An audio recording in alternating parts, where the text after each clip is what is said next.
Hi everyone, we are Nightmare Narratives and we are here to help you today. I know you will use this video to fall asleep before, so like the video and subscribe to the channel. Also, where are you from and what time are you watching? Now get comfortable and relax. The day I first sensed something was off was an ordinary one.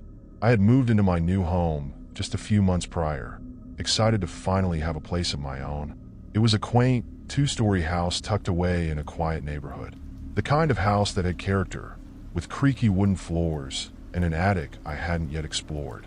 The attic was one of those spaces I had every intention of cleaning out, but life got in the way. Between unpacking and settling into a new routine, I hadn't given it much thought. It wasn't until late one evening, when the house was still and quiet, that I heard it, a soft thud, like something heavy had dropped overhead. At first, I brushed it off as the house settling. After all, old houses made noises. But the sound persisted, becoming more frequent as the days passed.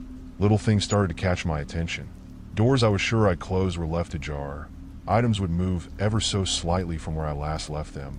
And there was always that faint sound from the attic, like something or someone was up there.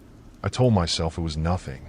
Maybe it was mice, or a loose window allowing drafts to knock things over. Yet, deep down, an unsettling feeling began to grow, gnawing at me every time I climbed the stairs to bed or woke in the middle of the night, straining to listen for that noise. I decided to ignore it for as long as I could. After all, I was alone in this house, and the thought of someone or something being in the attic was ridiculous. But the unease lingered, no matter how hard I tried to convince myself it was all in my head. Then, one morning, as I was sipping my coffee, I noticed something peculiar. The access panel to the attic, located in the hallway ceiling, had a slight gap around the edges. I hadn't touched it since moving in. Hadn't even thought about it, really. Yet here it was slightly askew, like it had been moved recently. My heart raced as I stood there, staring up at the panel. It was probably nothing, I told myself again. Probably just shifted due to temperature changes. Or perhaps I hadn't noticed it before. But something deep inside me knew this wasn't normal. The day carried on, but I couldn't shake the feeling that someone or something was up there, lurking just out of sight. That night, as I lay in bed, the sound returned. Faint at first, then a series of soft, deliberate creaks above me. The kind of sound a person makes when they're trying to be quiet. I shot up in bed, my heart pounding in my chest. The noise had stopped, leaving an eerie silence behind, but the damage was done. There was no way I could sleep now. My mind raced with possibilities, none of them comforting. Could someone really be up there, living in my attic without me knowing? The thought was absurd, but so was the persistent noise. I couldn't ignore it anymore. Something was wrong, and I had to find out what it was. The next morning, after a sleepless night, I couldn't stop thinking about the attic. I tried to go about my usual routine, breakfast, answering emails, watering the plants. But every creak and groan in the house set my nerves on edge. The thought of that slightly ajar attic panel kept replaying in my mind. I decided it was time to investigate. I wasn't the kind of person to jump to conclusions, but this was getting out of hand. Armed with nothing more than a flashlight and the determination to put my mind at ease, I dragged a chair from the dining room beneath the attic access. The panel seemed even more ominous up close, its edges dark with years of dust and neglect. With a deep breath, I pushed the panel upward. The wood was heavier than I expected, and it groaned loudly as it slid out of place. For a moment, I hesitated, staring into the dark hole that led up into the attic. The air that drifted down was musty, carrying the scent of old wood and something else I couldn't quite place, something faintly metallic. I aimed the flashlight into the darkness, the beam cutting through the dust-filled air. The attic looked as I imagined it would, dusty, cluttered with old boxes and forgotten furniture, the wooden beams exposed and covered in cobwebs. But something wasn't right. The boxes were stacked neatly in one corner, too neatly. The dust on the floor was disturbed in some places, like someone had been walking around up here. My stomach twisted. I stepped back from the attic opening, trying to steady my breathing. The idea that someone could be living up there without me knowing seemed impossible, but the evidence was growing harder to ignore. I hadn't been up there since moving in, so why were things out of place? I spent the rest of the day in a fog, trying to come up with a rational explanation. Maybe the previous owner had left it like that. Maybe an animal had gotten inside. But that didn't explain the noises, or the feeling that someone was watching me. That night, I lay in bed, staring at the ceiling, listening. The house was quiet, eerily so, but I couldn't shake the sensation of being observed. Every shadow seemed to loom larger. Every creak felt like a footstep above me. Then, just as I was starting to drift into a restless sleep, I heard it again. This time, the sound was unmistakable. A slow, deliberate movement, like someone walking across the attic floor. I shot up in bed, my heart racing. The sound stopped immediately, as if whoever, or whatever, was up there knew I was awake.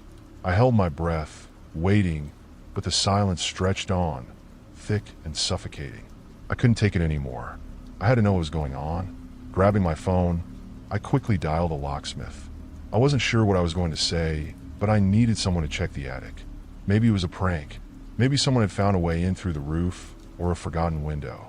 But whatever it was, I couldn't handle the idea of being alone in this house, not with that constant noise above me. The locksmith arrived the next day, an older man named George who seemed unfazed by my frantic explanation. He climbed up to the attic, his flashlight sweeping across the space. After a few moments of silence, he called down to me. "Everything looks fine up here, but you might want to install some better locks on your windows, just in case." I nodded, my chest tightening with frustration. How could everything be fine? I knew what I had heard, what I had felt, but George was already packing up, and I didn't want to sound crazy. Later that evening, I sat in the living room, staring at the ceiling. The house was quiet again, but I couldn't relax. Something wasn't right. George might have dismissed my concerns, but I knew I couldn't ignore them any longer. The noises weren't going away, and the strange feeling of being watched was only growing stronger. I decided to take matters into my own hands. If someone or something was living in my attic, I was going to find out. That night, after George left, I couldn't shake the feeling of dread that had settled in my chest. The locksmith had said everything was fine, but I knew better. There was something going on in my attic, and I wasn't going to let it go this time. I had to find out what, or who, was causing the noises and disturbing my home. I spent the next few days preparing. I went to the hardware store and bought a few motion sensor cameras, the kind you can monitor from your phone. If there was someone living in my attic, I would catch them. The thought both terrified and excited me. At least then I would have proof that I wasn't losing my mind. The first night after installing the cameras, I sat in bed, glued to the screen of my phone, watching the live feed from the attic. At first, nothing happened. The dim, grainy footage showed only the dark, empty space of the attic. I felt a mix of relief and disappointment. Maybe I'd been wrong. Maybe it was all in my head after all. Then, just as I was about to drift off to sleep, I saw it, a flicker of movement on the screen. My heart leaped into my throat as I sat up, wide awake. I stared at the phone, my hands trembling, but the movement stopped as quickly as it had started. For a moment, the screen was still, as if nothing had happened. But I knew I had seen something. I rewound the footage, my fingers shaking as I scrubbed back through the last few minutes. And there it was again, a shadow, moving across the far corner of the attic. It was faint, barely distinguishable, but it was there. Someone was in my attic. I felt a wave of nausea wash over me. This wasn't just a creaky old house with strange noises. Someone was actually living up there, and I had no idea who they were or how long they had been there. I spent the rest of the night staring at the screen, but the shadow didn't return. The attic was still once more, but I couldn't shake the image from my mind. I had to confront whatever was up there. I couldn't live with the constant fear, the creeping paranoia that someone was watching me. The next day, I called a friend, Max. He was the kind of guy who wasn't easily rattled, and I needed someone like that by my side. When I told him what had been happening, he didn't laugh or dismiss me like George had. He simply nodded and agreed to come over that evening. By the time Max arrived, I had worked myself up into a state of nervous anticipation. We stood in the hallway, staring up at the attic panel, neither of us speaking. Max was calm, but I could see the tension in his jaw, the way his eyes narrowed as he focused on the dark opening above. "Ready?" he asked, his voice steady. I nodded, though I wasn't sure if I was. Together, we climbed up into the attic. the flashlight beams slicing through the dust-laden air. I followed closely behind Max, my heart pounding so loudly in my chest I was sure he could hear it. The attic looked the same as before, empty, quiet, unsettling. But now, knowing what I had seen on the camera, it felt different, more sinister. Every shadow seemed to loom. Every creak of the wooden beams felt like a footstep behind me. We walked slowly, methodically, searching every corner of the attic. Max poked through the boxes, the old furniture, the forgotten belongings of the previous owner. Nothing seemed out of place, but I couldn't shake the feeling that we weren't alone. Then Max froze, his flashlight fixed on the far corner of the attic. "Do you see that?" he whispered. I stepped closer, squinting through the dim light. At first, I didn't see anything unusual, just more dust and shadows.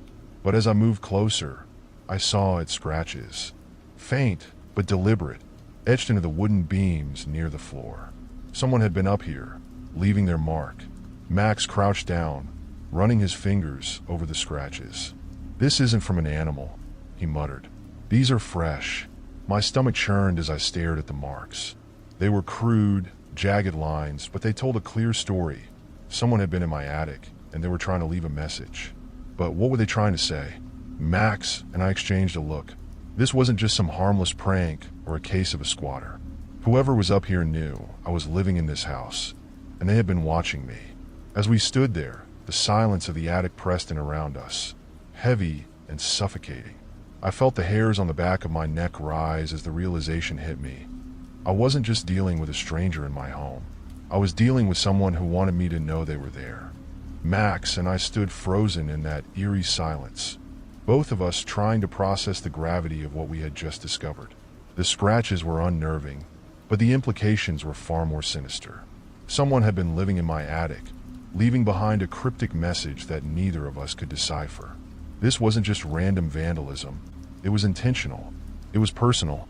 "We need to get out of here," Max finally said, his voice low but urgent. He grabbed my arm, pulling me back toward the attic access. "This isn't safe."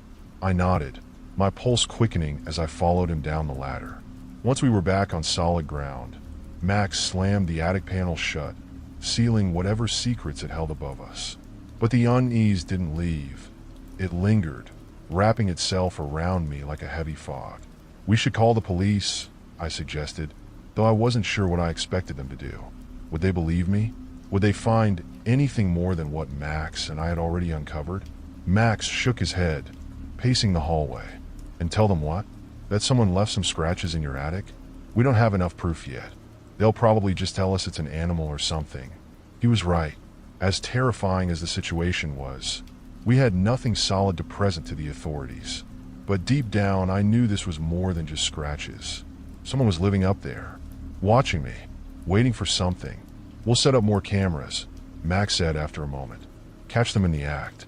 Once we have concrete evidence, then we'll go to the police. But until then, we need to be careful." That night, Max stayed over at my place, insisting that I shouldn't be alone. We set up more cameras around the house, covering every possible entry point and angle. I felt a small sense of relief knowing that I had eyes on every corner of the attic and beyond, but the anxiety still gnawed at me. As the hours ticked by, I couldn't shake the feeling that something, or someone, was watching us. The house felt different now. No longer the cozy space I had once cherished. It had become something darker, something menacing. Every creak in the floorboards, every gust of wind outside made me jump. Max and I stayed up late, reviewing the footage from the previous nights, trying to find any hint of movement or activity. We replayed the clip of the shadow in the attic over and over again, analyzing every frame. But no matter how many times we watched, the figure remained elusive, a dark blur that faded into the background. "I don't like this," Max muttered, leaning back in his chair. "Whatever's up there, they're playing with us. They know we're onto them." Just as he spoke, we heard it, a loud, unmistakable thud from above. We both froze, eyes locked on each other. "That wasn't the house settling," I whispered, my heart pounding in my chest. Without thinking, Max jumped up, grabbing a flashlight and motioning for me to follow. I hesitated for a moment, fear gripping me, but I couldn't let him go up there alone. Together, we made our way to the hallway, standing beneath the attic panel. For a moment, everything was still. The house held its breath, as if waiting for us to make the next move. Then, we heard it again, a slow, deliberate scraping sound from above. It wasn't just a random noise this time. It was the sound of someone or something moving. Max reached up, gripping the edge of the attic panel. He was about to pull it open when the sound stopped, replaced by a deafening silence. We both stood there, tense, listening for any sign of movement. But nothing came. "I don't like this," I whispered, my voice shaking. Max gave me a reassuring nod, though I could see the worry in his eyes. "Stay behind me," he said, pulling the panel down and shining his flashlight into the darkness. The beam of light cut through the dust-filled air, illuminating the empty space above. For a moment, it seemed like there was nothing to see, just the same old boxes and forgotten items. But then, just as Max took a step forward, something moved. A figure, a dark, shadowy figure, darted across the far corner of the attic, disappearing behind a stack of boxes. My blood ran cold as I saw it, my mind struggling to comprehend what I had just witnessed. "Did you see that?" I gasped, my voice barely above a whisper. Max didn't answer. He was already moving forward, flashlight aimed at the spot where the figure had vanished. I wanted to stop him, to pull him back, but fear had rooted me to the spot. All I could do was watch as he stepped deeper into the attic. Then, without warning, a loud crash echoed through the house. The lights flickered, and for a brief second, everything went black. My heart leaped into my throat as I stumbled backward, my hands frantically searching for the wall to steady myself. When the lights came back on, Max was standing frozen in the middle of the attic, his flashlight still aimed at the corner. But the figure was gone. "Max!" I called out, my voice shaking. He didn't move. His eyes were wide, staring at something I couldn't see. Slowly, I climbed up the ladder, my legs trembling with fear. When I reached him, I followed his gaze to the corner of the attic, where the figure had disappeared. There, scratched into the wooden beam, were words. Jagged, erratic letters, like they had been carved in a frenzy. "Get out." Max and I stood there, staring at the crude, jagged words scratched into the wooden beam. "Get out." The message was clear, terrifyingly so. It wasn't just a threat, it was a warning. Someone or something wanted us gone. The silence in the attic felt suffocating, like the walls themselves were closing in. Max finally broke the stillness, his voice low and tense. "We need to leave. Now." I nodded, unable to speak. My mind was racing, my body numb with fear. As we descended the attic ladder, I kept glancing back, half expecting the shadowy figure to reappear. Every creak, every slight movement in the air made me flinch. Back on the ground, we closed the attic panel with a decisive thud, as if trying to lock away whatever dark presence lurked above. But the reality was unavoidable. Something had been living in my attic, and it wanted me gone. "We need a plan," Max said, his voice steady but strained. "This isn't just random noises or scratches anymore. There's someone, something, up there, and it's dangerous." We sat in the living room, the weight of the situation pressing down on us like a heavy fog. Max pulled out his phone, scrolling through local police contacts, but I stopped him. "What are we going to tell them? That there's a shadow in my attic and a message scratched into the wood?" I shook my head. "We don't even know what we're dealing with." Max sighed, leaning back in his chair. "We can't just do nothing. Whoever or whatever it is, it's getting bolder. First the noises, then the shadow, now this message. What's next?" That question lingered in the air, the answer too terrifying to contemplate. In the following days, I couldn't escape the feeling that I was being watched. The house, once my sanctuary, now felt hostile, every corner hiding a secret. I checked the cameras constantly, scanning the footage for any sign of the shadowy figure. But there was nothing, just the same empty attic, waiting in silence. And yet, the scratches on the beam remained. "Get out," a haunting reminder that I wasn't alone. One evening, as I sat reviewing the footage again, something caught my eye. It was subtle, almost imperceptible at first, But as I rewound the footage, I saw it clearly, a small, faint flicker of movement near the edge of the attic. It wasn't a shadow this time. It was something else. I zoomed in on the footage, my pulse quickening. There, hidden beneath a pile of old furniture and forgotten boxes, was what looked like a small opening. A trapdoor, partially obscured by dust and debris. How had I missed that before? I called Max immediately, my voice shaking as I explained what I had found. He arrived within the hour, armed with flashlights and a crowbar. We didn't waste any time. If there was a hidden space up there, we needed to know what it was hiding. The climb up to the attic felt longer than before, each step heavier with the weight of anticipation. When we reached the top, the air felt colder, as if the temperature had dropped in just this part of the house. We approached the spot where I had seen the trapdoor on the camera. It was real, a small, square panel in the floor, barely noticeable under the clutter. Max knelt down, using the crowbar to pry it open. The wood creaked and groaned, resisting as if it didn't want to reveal its secrets. But eventually, the panel gave way, revealing a dark, narrow space below. Max shone his flashlight into the opening. "Looks like some kind of crawl space," he said, his voice echoing in the confined area. I peered over his shoulder, my stomach churning. The space was cramped, barely large enough for a person to squeeze through. Dust swirled in the beam of the flashlight, and for a moment, I thought I saw something glint in the darkness. "What's that?" I asked, pointing toward the far end of the crawl space. Max reached down, his hand brushing against something cold and metallic.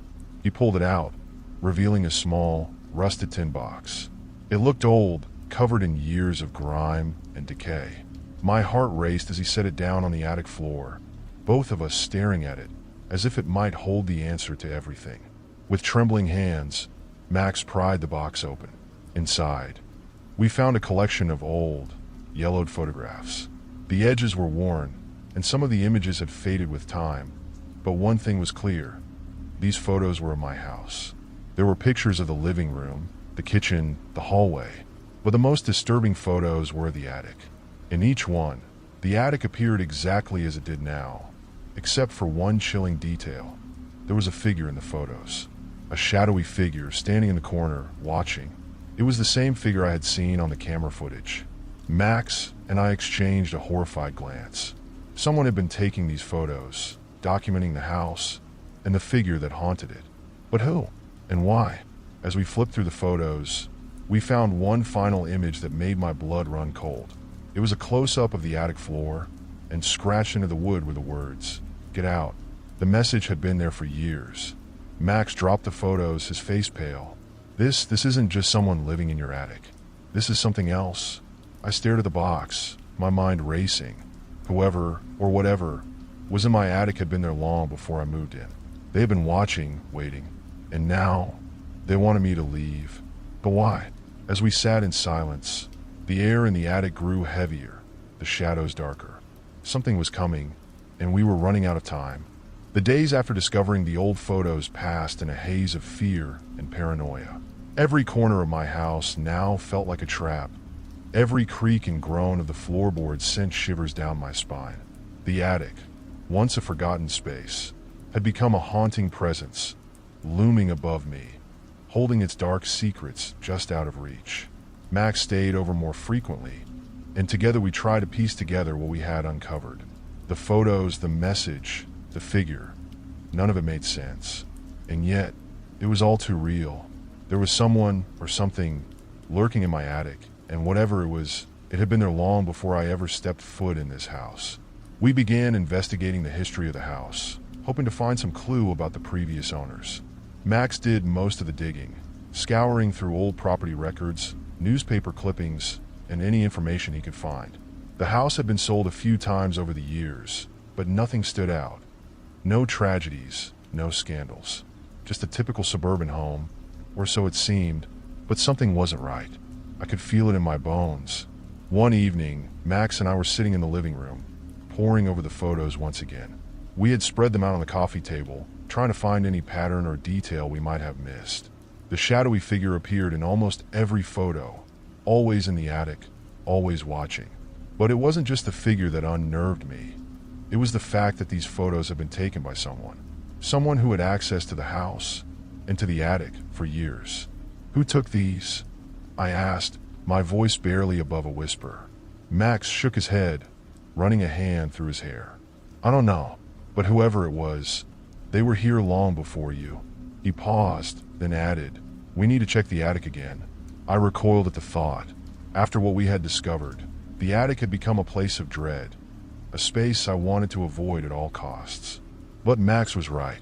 We couldn't just sit here, waiting for the next terrifying event to unfold. We had to take action.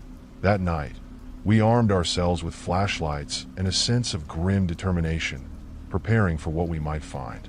As we climbed the ladder to the attic, my heart pounded in my chest, every step heavier than the last. The air was thick with dust and tension, and the faint smell of mildew clung to everything.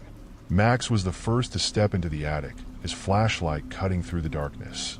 I followed close behind, feeling the weight of the house pressing down on me. The attic looked the same as it always had, old boxes, forgotten furniture, and the faint outline of the trapdoor we had discovered. But something felt different. It was as if the space itself was alive, watching us, waiting for our next move. We approached the spot where we had found the hidden crawl space, but this time, Max didn't open it. Instead, he shone his flashlight around the attic, inspecting every corner, every nook and cranny. I held my breath, waiting for something, anything, to happen. And then we heard it, a soft, almost imperceptible sound, a faint scratching like nails on wood, coming from somewhere in the attic. Max and I exchanged a glance, both of us frozen in place. The sound grew louder, more deliberate, as if something was trying to communicate with us. My heart raced, my mind flashing back to the words scratched into the beam. Get out. What is that? I whispered, my voice trembling. Max shook his head, his face pale. I don't know, but it's coming from the crawl space. With a deep breath, Max knelt down and pried open the trapdoor.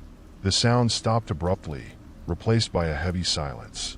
We both peered into the dark space below, half expecting to see the shadowy figure lurking in the depths. But there was nothing, just the same cramped, narrow crawl space we had seen before. Max reached into the space again, feeling around for anything unusual. His hand brushed against something, and he pulled it out, a small, crumpled piece of paper, yellowed with age. He unfolded it slowly, his eyes scanning the words. It's a letter, he said, his voice low. But it's old, really old. I leaned in, my heart pounding as I read the words over his shoulder. To the one who lives here now, leave while you still can. There is something in this house. It watches, it waits. It will not stop until it has taken everything from you. Do not make the same mistake I did. Get out before it's too late. My blood ran cold as I read the warning. The handwriting was shaky, as if the person who wrote it had been in a state of panic. But what struck me most was the signature at the bottom of the letter. It was my own name. I staggered back, my mind reeling. How is that possible? Max stared at me, his eyes wide with shock. This can't be real. This has to be some kind of sick joke. But it didn't feel like a joke. The fear that had been gnawing at me for weeks now exploded into full-blown terror. The house wasn't just haunted by some random figure. It was tied to me, to my very existence. Suddenly, the house creaked and the lights flickered. The temperature in the attic plummeted, and I could see my breath in the air. Something was coming, something far worse than the shadowy figure we had seen before. Without warning, the trapdoor slammed shut, trapping us in the attic. Max scrambled to his feet, pulling at the door, but it wouldn't budge. It stuck, he yelled, panic creeping into his voice. I backed away, my eyes darting around the attic. The shadows seemed to move, shifting and swirling like they were alive. And then I saw it, the figure, standing in the far corner, watching us, its dark form barely visible in the dim light. It was closer now, more defined, and it was no longer just a shadow. It had shape, form. It was a person, tall, gaunt, with hollow eyes that seemed to burn with a cold, malevolent energy. Max, I whispered, my voice trembling. It's here. He turned, his face draining of color as he saw the figure. Well, what is that? The figure took a step forward, its presence suffocating, oppressive. I could feel its gaze, cold and empty, boring into me. It was as if the house itself had come alive, feeding off our fear, growing stronger with each passing second. "We need to get out of here," Max said, his voice tight with fear. He grabbed my arm, pulling me toward the attic ladder. But the figure moved faster, blocking our path, its dark form stretching out, reaching for us. I screamed, stumbling backward as the figure loomed over me. It whispered something, a low, guttural sound that sent chills down my spine. I couldn't understand the words, but I knew one thing for certain. We were no longer safe. The attic was alive with tension, the figure growing more menacing as it stood between us and our only way out. Max and I were trapped. Every inch of my body screamed for me to run, but there was nowhere to go, no place to hide. The figure was blocking the ladder, and the more I stared into its hollow, burning eyes, the more I felt it was feeding on my fear. Max, shaking but resolute, took a step forward, flashlight in hand. "We can't just stand here," he said, his voice barely above a whisper. "We need to figure out what this thing wants." I could hardly believe what I was hearing. Confronting whatever it was? I wanted to escape, not have a conversation with it. But Max was right. If we didn't take some kind of action, we were doomed. He raised the flashlight, its beam trembling as it caught the outline of the figure. Its shadowy form seemed to flicker and shift with the light, as if it were both solid and ethereal at the same time. The attic around us creaked, the air growing colder with every passing second. "What do you want?" Max asked, his voice steady despite the fear in his eyes. The figure didn't respond, but it tilted its head slightly, as if considering us. A low, raspy breath escaped its form, echoing in the otherwise silent attic. Then, with a slow, deliberate movement, it pointed toward the far corner of the attic, the same spot where we had found the trapdoor and the letter. I swallowed hard. "Does it want us to look there again?" Max nodded, still holding the flashlight in front of him like a weapon. "I think so." Reluctantly, I moved toward the corner, my heart pounding in my chest. The figure stayed where it was, watching, its gaze never leaving us. As I approached the corner, I crouched down and shined my own flashlight over the trapdoor. It looked the same as before, worn, dusty, and unassuming. But something about the way the figure was staring at it made me feel like we had missed something crucial. Max knelt beside me, his hands trembling as he reached for the edges of the trapdoor. Slowly, carefully, he lifted it again. The same dark, cramped crawl space yawned before us, but this time, something felt different. There was a chill in the air that hadn't been there before, and a faint, almost imperceptible whisper seemed to float up from the space below. Max leaned in, his flashlight casting a long shadow over the dark opening. "There's something else down there," he whispered. My pulse quickened. "What is it?" He didn't answer at first, his focus entirely on the crawl space. Then, after a moment, he reached into the darkness, feeling around for whatever had caught his attention. His fingers brushed against something cold and hard, and he pulled it out slowly, revealing a small, metallic object covered in dust. It was a key. Max held it up to the light, his brow furrowing. "What's a key doing down here?" I stared at the old, rusted key, a chill running down my spine. This was no ordinary key. It looked ancient, as if it hadn't been touched in decades. But the fact that it had been hidden in the crawl space, beneath the trapdoor, meant that someone had put it there for a reason. "Do you think it's for the attic door?" I asked, my voice shaky. Max examined the key, turning it over in his hand. "Maybe, but why would someone lock the attic from the inside?" Before I could respond, the whispering grew louder. It wasn't coming from the crawl space anymore. It was all around us, as if the very walls of the attic were speaking. The figure, still standing in the corner, hadn't moved, but its presence seemed to press down on us with an unbearable weight. "We need to try it," Max said, his voice tense. "Whatever this key opens, we have to find out." He stood up, moving toward the attic door with the key in hand. I followed close behind, my nerves on edge, my eyes darting between Max and the shadowy figure. The key slid easily into the lock, as if it had been waiting for this moment all along. With a slow, deliberate turn, Max unlocked the attic door. The air in the attic shifted, the temperature dropping even further. The figure, still watching us, seemed to waver for a moment, its form flickering like a dying flame. And then, with a soft, echoing creak, the attic door swung open. We stepped through, leaving the attic and the figure behind, but the house seemed different now. The air was heavier, more oppressive, as if the house itself was alive, breathing in sync with the fear that gripped us. We made our way down the stairs, every creak of the floorboards making my heart race. As we reached the ground floor, the whispering stopped. The house fell into an eerie, unnatural silence. Max and I exchanged a glance, unsure of what to do next. The key had unlocked something more than just the attic door. But what? Suddenly, Max's phone buzzed, breaking the silence. He pulled it out, his face pale as he stared at the screen. "It's an email," he said, his voice shaking. "From someone named Evelyn Dawson." I frowned. "Who's that?" Max shook his head. "I don't know, but the subject line says, 'I know what's in your attic.'" My blood turned to ice. I took a deep breath, trying to steady myself. "Open it." Max hesitated for a moment, then tapped the screen. The email was short, just a few lines of text, but the words sent a chill down my spine. "I've been watching you. You're not safe in that house. The person in the attic has been there for years, waiting. They're not alone. Get out before they find you, before they take you to..." We stared at the screen in stunned silence, the weight of the message sinking in. Whoever Evelyn Dawson was, she knew something we desperately needed to understand.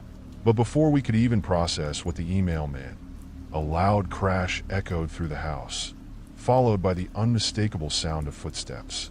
They were heavy, deliberate, coming from the attic above us, and they were getting closer. Max grabbed my arm, his eyes wide with fear. "We need to leave. Now." I nodded, my heart racing. But as we turned toward the front door, it slammed shut with a deafening bang. The windows rattled, and the house seemed to come alive, every shadow twisting and turning, every creak and groan growing louder. We were trapped, and whatever was in the attic, it was coming for us. The walls of the house seemed to pulse with malevolent energy as the sound of footsteps grew louder, descending the stairs with a slow, deliberate pace. Max and I stood frozen in the middle of the room, our minds racing, hearts pounding as panic gripped us tighter with every creak of the floorboards above. I turned to Max, my voice barely a whisper. "What do we do? We're trapped." Max's eyes darted around the room, searching for an escape, but there was nowhere to go. The windows were bolted shut, the front door now slammed tight, as if the house itself was conspiring to keep us inside. The only way out was through the shadowy figure that was slowly making its way down the stairs. Without another word, Max grabbed my arm and pulled me toward the kitchen. "We need something to defend ourselves." We sprinted across the hallway, the sound of footsteps growing louder behind us, and burst into the kitchen. Max immediately went for the drawers, rummaging through them in a frantic search for anything that could serve as a weapon. My mind was racing, trying to piece together everything that had happened. Evelyn Dawson's email, the figure in the attic, the hidden key, it all pointed to something much larger than just a haunting. But what? Max finally pulled out a large, heavy wrench and handed it to me, his eyes filled with fear. "We have to fight back. If that thing reaches us, we can't just stand here." I nodded, gripping the wrench tightly in my hands, my knuckles turning white. The house was eerily silent now, as if holding its breath, waiting for whatever was about to happen next. I could feel the weight of the atmosphere pressing down on me, thick and suffocating, making it hard to think clearly. Then, from the shadows of the hallway, a figure emerged.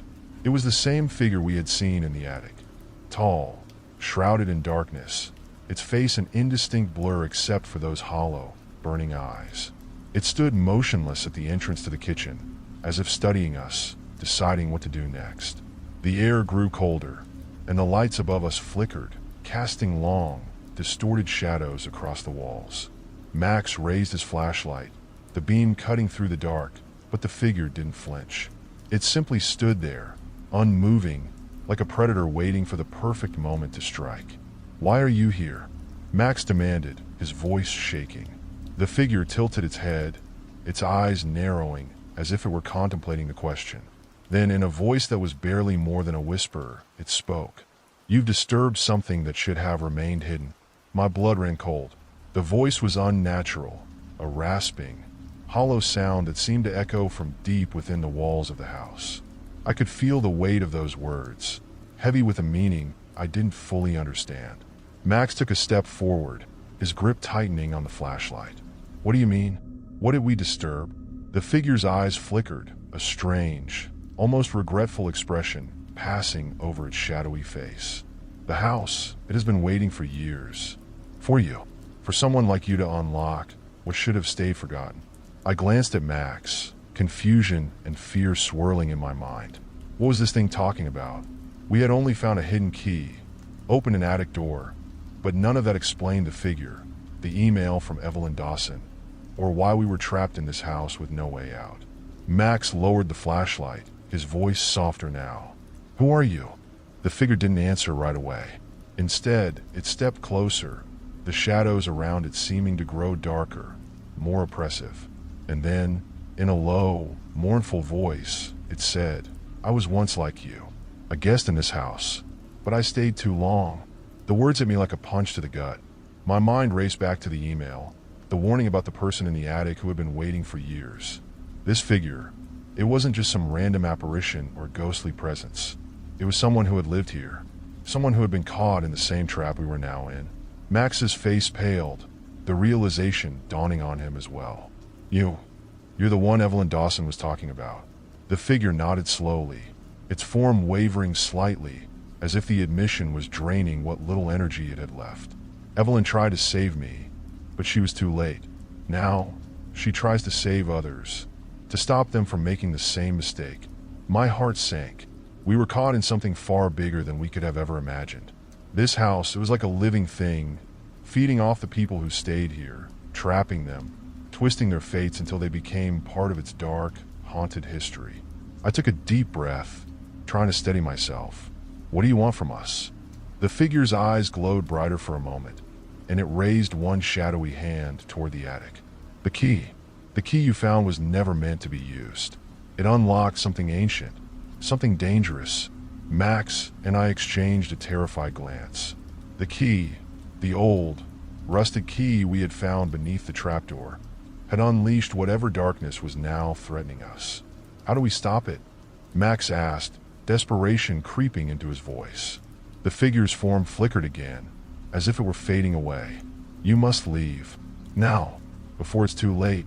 "But the doors," I began, but the figure cut me off. "The house will try to keep you here. It doesn't want to let you go. But there's one way out. One place where the house's power is weak." Max and I leaned in, hanging on the figure's every word. "The basement," it whispered. "Go to the basement. There's a passage. It's your only chance." Before we could ask anything more, the figure vanished, dissolving into the shadows like smoke caught in the wind. The kitchen fell into darkness once more, the oppressive weight of the house closing in around us. For a moment, neither of us moved, the gravity of what we had just learned sinking in. Then, without a word, Max grabbed my hand and pulled me toward the hallway. We didn't have time to think, to question what we had heard. We needed to act. The basement. We had no other choice. We stood in front of the basement door, staring at the chipped paint and rusted handle as if it were the gate to another world. Max's breath was shallow, and my heart raced as I reached for the handle, my hand trembling slightly. The air around us was thick with tension, the house creaking as if it were alive, watching, waiting for us to make our move. "This is it," Max whispered, his voice barely audible. I nodded, swallowing hard as I twisted the handle. The door groaned open, revealing a steep set of stairs leading into pitch-black darkness. A foul, musty smell wafted up from below, making me gag. I could feel the malevolent presence of the house growing stronger, as if it knew we were trying to escape. Max flicked on the flashlight, casting a dim beam down the stairs. "Let's go. We don't have much time." Without hesitation, we descended into the abyss. Each step creaked loudly beneath our feet, the sound echoing through the narrow stairwell. My nerves were on edge, every shadow seeming to move, every flicker of the flashlight feeling like a warning of something lurking just out of sight.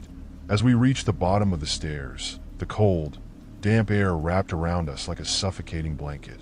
The walls were lined with old, crumbling bricks, and the floor was covered in a thin layer of dust. The basement was large, stretching far beyond the reach of the flashlight's beam, its corners swallowed by darkness. There was a strange feeling here, a sense of isolation, as if we had crossed into a place that no longer belonged to the world above. "Where's the passage?" Max asked, his voice strained. I scanned the room, my heart pounding in my chest. The figure had said the basement held our only chance, but there was no clear sign of a way out. Only darkness, and the creeping feeling that we weren't alone. "We have to find it," I said, trying to keep my voice steady. "It has to be here somewhere." We split up, Max heading toward the far corner of the room while I searched near the stairs. The floor beneath my feet felt uneven, as if it had been disturbed recently. I knelt down, running my hands over the dusty surface, hoping to find some hidden door or passageway. Then I heard a noise, a faint scratching sound coming from the far wall. "Max!" I called out, my voice shaking. Max whipped around, shining his flashlight in the direction of the sound. His face was pale, eyes wide with fear. "Did you hear that?" I nodded, frozen in place. The scratching grew louder, more frantic, like something trapped on the other side of the wall was trying to claw its way through. "We need to move," Max whispered, his voice trembling. "Now!" I scrambled to my feet, and we rushed toward the far side of the basement, our footsteps echoing off the cold stone walls. The scratching intensified, a rhythmic, maddening sound that seemed to vibrate through the very foundations of the house. Then, without warning, the flashlight flickered and died. The basement plunged into darkness, so thick and oppressive that I couldn't see my own hand in front of my face. Panic set in, my heart racing as I fumbled in the dark, trying to find Max. I could hear his breathing, fast and ragged, but I couldn't reach him. "Max!" I shouted, my voice breaking. "I'm here," he replied, his voice strained. "Stay close." I felt his hand grasp mine, and together we stumbled forward, blind in the dark. My mind raced, trying to make sense of the chaos, but all I could focus on was the sound of the scratching, now joined by faint whispers that seemed to echo from every corner of the room. "Over here," Max muttered, tugging me toward what felt like a solid wall. "I think I found something." I reached out, my fingers brushing against cold stone, but then, as I ran my hand along the surface, I felt a crack, a seam in the wall. My heart leapt. "It's a door!" I gasped. Max wasted no time. He pushed against the wall, and slowly, with a low groan, it gave way. A hidden door, old and covered in grime, swung open to reveal a narrow, low tunnel leading into complete darkness. "This has to be it," Max whispered, urgency in his voice. The passage. We hesitated for a moment, the weight of what we were about to do sinking in. There was no going back now. Whatever waited at the end of this tunnel was our only hope of escaping the nightmare we had stumbled into. With a deep breath, Max stepped into the tunnel, and I followed close behind. The walls were rough, pressing in on us from all sides, and the air was thick with the smell of damp earth. The tunnel sloped downward, winding deeper into the ground, and every step felt like we were moving further from any hope of safety. As we moved deeper into the tunnel, I couldn't shake the feeling that something was following us. The scratching noise had stopped, but the whispers, the faint, disembodied voices, still echoed faintly in the distance. My skin crawled, and I could feel the cold tendrils of fear wrapping tighter around my chest with each passing second. After what felt like an eternity, the tunnel opened into a small chamber. It was a crude, unfinished space, the walls lined with old wooden beams that looked like they could collapse at any moment. In the center of the room was a single object, a large, heavy chest, its surface covered in strange, intricate carvings. Max and I exchanged a glance, the same thought running through both of our minds. "This has to be it," Max said quietly. "Whatever we need to stop this, it's in there." We approached the chest cautiously, my heart pounding in my ears. As we stood over it, I reached down, my hand trembling, and slowly lifted the lid. Inside, nestled in a bed of dust and cobwebs, was a small, ancient-looking book. Its cover was cracked and worn, and the pages inside were yellowed with age. But as I picked it up, I could feel a strange energy pulsing from it, like the very air around us was vibrating.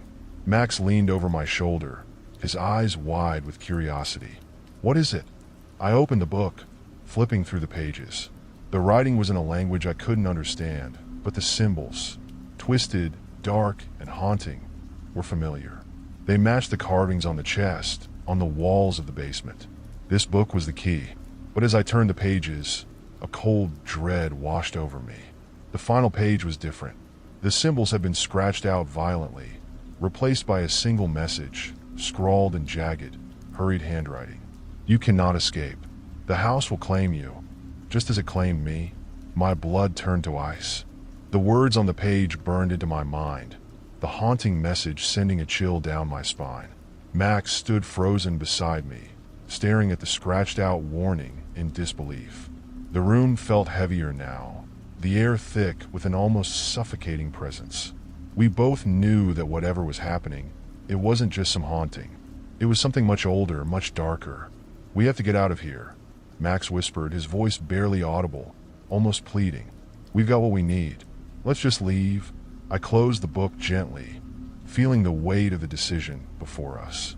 Could we really escape? Or had the house already marked us? The words of the message echoed in my mind. "The house will claim you." But leaving wasn't an option, not without understanding what we were dealing with. This wasn't just about survival anymore. It was about stopping whatever force had been manipulating the shadows in this house. The force that had driven the previous occupants to madness or worse. I slipped the book into my backpack and looked at Max. "We need to figure out what this means. This book is the key, but there's something we're missing." Max shook his head, his eyes wild with fear. "There's nothing else, man. We've seen enough. That thing upstairs, the scratching, the shadows, it's too much. What if it's too late?" I could see the panic rising in him, the desperation clawing at his mind. But I wasn't ready to give up yet. "Max, we can't just walk away. The house won't let us. You saw the message. It won't stop until it has us. But maybe this book can tell us how to stop it." He hesitated, torn between his instincts to flee and the gnawing truth that we were already trapped. Suddenly, the tunnel behind us rumbled, and a low, guttural sound reverberated through the walls. The very ground beneath our feet seemed to tremble as the noise grew louder, more intense. The whispering voices returned, but this time they were no longer distant. They were all around us, surrounding us, as if the house itself had come alive. Max grabbed my arm, his grip tight. "We need to go now." We turned and ran, sprinting back through the narrow tunnel as fast as we could. The oppressive darkness pressed in on us from all sides, and I could feel something behind us, chasing, closing in. The scratching sound returned, now amplified, as if something sharp and sinister was dragging its claws along the walls of the tunnel. As we reached the stairs, I glanced back, my heart pounding, and there at the mouth of the tunnel, I saw it, the shadow. It wasn't just a vague figure this time. It had taken form, a tall, twisted shape with elongated limbs and hollow, glowing eyes. Its body was nothing but darkness, yet it moved with intent, its presence a void that seemed to suck the air from the room. "Run!" I shouted, pushing Max ahead of me as we scrambled up the stairs. The creature didn't move like anything human. It slid forward, gliding across the floor with unnatural speed, the air around it crackling with energy. I could hear the whispers more clearly now, words I couldn't understand, but they filled my mind with dread, with the promise of something worse than death. We burst into the main floor of the house, slamming the basement door behind us. Max threw the deadbolt, but I knew it wouldn't hold for long. The house was alive, and it wanted us. "Upstairs," I gasped. "We need to get back to the attic. Maybe the book can give us some answers." Max looked at me like I was insane, but there was no time to argue. The walls around us trembled, the house groaning as if it were stretching, bending under the weight of something unseen. The whispers grew louder, filling every room, every corner. We raced up the stairs, the old wooden steps creaking under our weight. My legs felt like they were on fire, my chest tight as I struggled to breathe. But there was no stopping now. The attic was our only chance, our only hope to make sense of the chaos. As we reached the attic door, I fumbled with the lock, my hands shaking uncontrollably. Max stood behind me, his back pressed against the wall, his face pale with terror. I could hear the shadow below us, creeping up the stairs, its whispers like venom, filling the air with dread. Finally, the door clicked open, and we stumbled into the attic. The space was dark and cold, filled with the same oppressive atmosphere that had greeted us on our first night. But now it felt different, more aware, more alive. I pulled out the book and flipped through the pages frantically, searching for anything that could help us. The symbols blurred in front of my eyes, the weight of the house pressing down on me. Then, on one of the final pages, I saw it, a symbol unlike the others. It was a sigil, intricate and sharp, drawn in blood-red ink. This, I breathed, pointing to the symbol. This is what we need. It's a ward. It can trap the shadow. Max looked at me, eyes wide. How do you know that? I don't, I admitted, my voice shaky. But it's the only chance we have. There was no time to doubt. I grabbed a piece of chalk from a nearby box and knelt down, drawing the symbol on the attic floor as carefully as I could. My hands shook, and I could feel the shadow growing closer, its whispers now like a chorus, filling the entire house with its malevolent intent. As I finished the sigil, the attic door burst open. The shadow was there, standing in the doorway, its hollow eyes fixed on us. It moved toward us, slow and deliberate, as if savoring the moment. Max stood frozen, his face pale with fear. I grabbed his arm and pulled him into the circle of the sigil. "Stay inside the symbol," I shouted. The shadow loomed over us, its form twisting and contorting as it approached the sigil.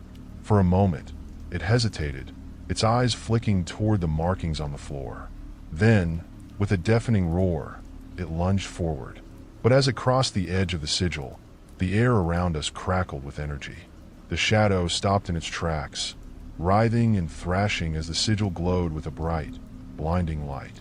The whispers turned into screams, and the shadow began to disintegrate, its form unraveling as it was pulled into the symbol. I watched in stunned silence as the shadow was consumed, its presence fading into nothingness. The attic fell silent, the oppressive atmosphere lifting as the last of the darkness vanished. Max and I stood there, breathless, staring at the empty space where the shadow had been. The house was quiet now still. "We did it," Max whispered, his voice barely audible. I nodded, feeling the weight of what had just happened sink in. The nightmare was over. But as we stood there, in the quiet, I couldn't shake the feeling that something was still watching us. The house was quiet, but it wasn't empty. And as we left that night, I couldn't help but glance back at the attic window, half expecting to see a shadow staring back at me. If you like the story, don't forget to subscribe, and like the video. Let's begin the next story. The clock on my bedside table glowed a sickly green, reading 2:58 a.m. I rolled over, tossing and turning in my bed, feeling the weight of the night pressing down on me. The apartment was enveloped in an eerie silence, the kind that seemed to amplify every little sound. Outside, the wind howled softly, rattling the window panes and sending chills down my spine. After a long day, I had expected to sink into a peaceful slumber. Instead, restlessness settled in the pit of my stomach, refusing to let me drift off. I glanced at my phone, its screen dimly illuminating the dark room. A text from my friend Mia flickered on the screen. "Hey, you still up? Want to chat?" I contemplated responding, but quickly dismissed the idea. Mia had a knack for turning late-night conversations into lengthy philosophical debates, and tonight I just didn't have it in me.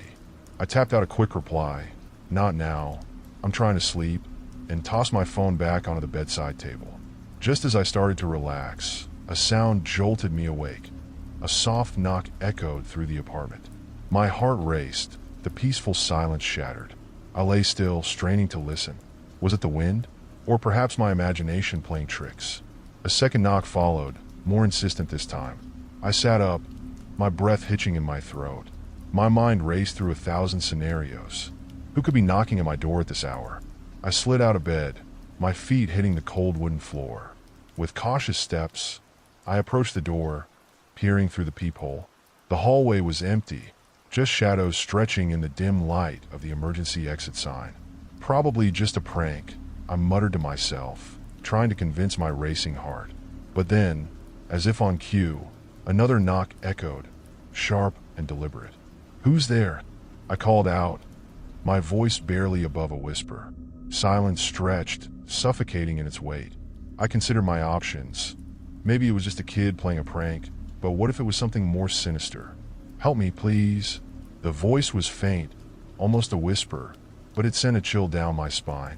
I took a step back, dread pooling in my stomach. I stood frozen in place, the cold air prickling my skin as the faint plea echoed in my ears. A mix of fear and curiosity gripped me, battling for dominance. Should I open the door? My instincts screamed against it, warning me of the potential danger lurking on the other side. The silence that followed was almost deafening, wrapping around me like a thick fog. I could hear my heart pounding, each beat resonating in the stillness of the apartment. I turned back towards my phone, glancing at the time, 3:02 a.m. Whatever was happening outside was quickly turning into a nightmare.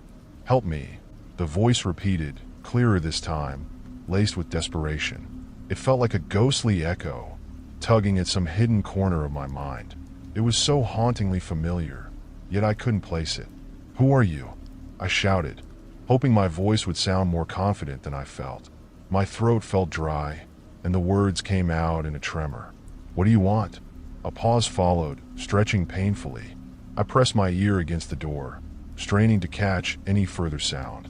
The muffled sounds of the night filled the void. Cars passing on the street below, the rustle of leaves, but no answer from the hallway. Then another knock. This one was different, a hard, frantic rapping that sent shivers down my spine. It felt like the knocking was becoming more insistent, each thud pounding against my resolve. I retreated further into the dim light of my apartment, my back hitting the cool wall. My mind raced through possibilities. Was someone in trouble? Should I call the police? Or was it a trick? As I fumbled for my phone, a thought crossed my mind. What if it was a neighbor? One who had perhaps lost their way or needed urgent assistance. The notion made me feel guilty for even considering leaving them out there. Taking a deep breath, I steeled myself. "I'm going to call for help," I shouted, hoping it would scare away whoever was knocking. But instead of retreating, the knocking stopped abruptly, and the voice came again, this time filled with a chilling calm. "Please let me in. I can't stay out here." I hesitated, the pit in my stomach growing deeper. The words struck a nerve. There was something so disconcerting about the tone. It sounded almost pleading, yet there was an undertone that hinted at something darker. A flicker of movement caught my eye. A shadow shifted just outside my door. My breath caught in my throat as I squinted, trying to make sense of the darkness. I could feel the sweat trickling down my back, the realization dawning that I was not just dealing with an unusual visitor. Something more menacing was at play. "Who are you?" I asked again, this time my voice cracking under the weight of my fear. A moment passed, and then the voice responded, softer this time, as if the shadow was drawing closer. "I'm just like you. I'm just like you." My heart raced as I processed the chilling words. "I'm just like you." The voice held an unsettling familiarity that wrapped around me like a cold blanket, sending shivers down my spine. Who was out there? Was it someone I knew? The familiar tone sent my mind spiraling through a labyrinth of memories, trying to latch onto a face or a name that matched the disembodied voice. I needed to know more, but fear gripped me like a vice. The silence that followed was maddening, stretching on as the weight of the unknown settled heavily on my shoulders. What if this was some elaborate prank? Or worse, what if it wasn't? The thought of opening the door and facing whoever, or whatever, was out there made my stomach churn. "Who are you?" I asked again, louder this time, forcing my voice to remain steady despite the tremor I felt within. "If you're in trouble, I can help, but you need to tell me who you are." The shadow seemed to pause, and then I heard it. Whispers, indistinct and faint. I pressed my ear against the door again, straining to catch any words. It was as if the very air thickened with tension, and every moment felt like an eternity. "Help me." The voice finally broke through again, desperation lacing its tone. "I can't stay out here any longer. They're coming." I swallowed hard, trying to suppress the wave of panic that surged through me. "Who's coming?" I asked, my voice trembling despite my efforts to sound commanding. There was a long pause, and in that silence, I could almost hear my own heart pounding, the fear radiating through the walls of my apartment. The shadow shifted again, and I felt an urge to open the door, to see the face that belonged to the voice. But my instinct screamed at me to stay put. Suddenly, I decided to take action. I couldn't remain a prisoner in my own apartment, haunted by an unknown figure in the dark. I fumbled for my phone, my fingers trembling as I navigated to the contacts. I hesitated over Mia's name, but I needed someone, anyone, who could provide clarity in this strange situation. As I dialed her number, I heard the shadow moving again, the sound of fabric brushing against the wall, followed by a soft whimper. "Please," it urged again, "let me in." The line rang, each tone amplifying my unease. After what felt like an eternity, Mia finally answered, her voice groggy and thick with sleep. "Hello." "Mia, you need to come over," I whispered urgently, my voice barely above a breath. "There's someone at my door. They're saying they need help, but I don't know what to do." "What do you mean someone's at your door? It's 3 in the morning. Are you sure you're okay?" she asked, the concern evident in her tone. "Yes, I'm fine. Just please hurry. I can't open the door alone." "Okay, I'm on my way. Stay inside and lock the door," she replied, her voice turning serious. I ended the call and took a deep breath, my pulse racing. Just as I turned back toward the door, the knocking resumed, this time louder and more urgent. "Let me in. They're coming." The urgency in the voice pierced through the air, sending a wave of dread crashing over me. I stepped back, pressing my back against the wall. "Who's coming?" I yelled, my heart pounding in my chest. Silence fell once more. I took a shaky step back, glancing around my apartment for something, anything, I could use to defend myself. My eyes landed on a baseball bat leaning against the corner, a remnant from when I had briefly taken up the sport as a kid. Just as I reached for it, the shadow shifted again, and the soft whispers grew louder, coalescing into a chilling chant. "They're here! They're here!" My heart raced, and I felt a cold sweat bead on my forehead. I knew I had to act quickly. I turned toward the window, my mind racing with thoughts of escape. Could I climb down? Would it be safe? I couldn't risk opening the door again. Suddenly, the knocking intensified, and a wave of frustration surged within me. "If you really need help, tell me who you are," I shouted, desperation creeping into my voice. "I'm your friend," the voice replied, a mix of anger and fear lacing the tone. "You know me. You just don't remember." The hairs on the back of my neck stood on end. My mind raced, scrambling for memories, trying to decipher the connection. Was it someone from my past? But the thought made my stomach twist. What kind of friend would show up at this hour, pleading for help? The knocking escalated to frantic thuds, reverberating through my apartment, as if the figure outside was desperate to break through. I grabbed the baseball bat, holding it tightly as I approached the door once more, heart hammering in my chest. "Please," the voice continued, softer now, almost pleading. "I need you to trust me.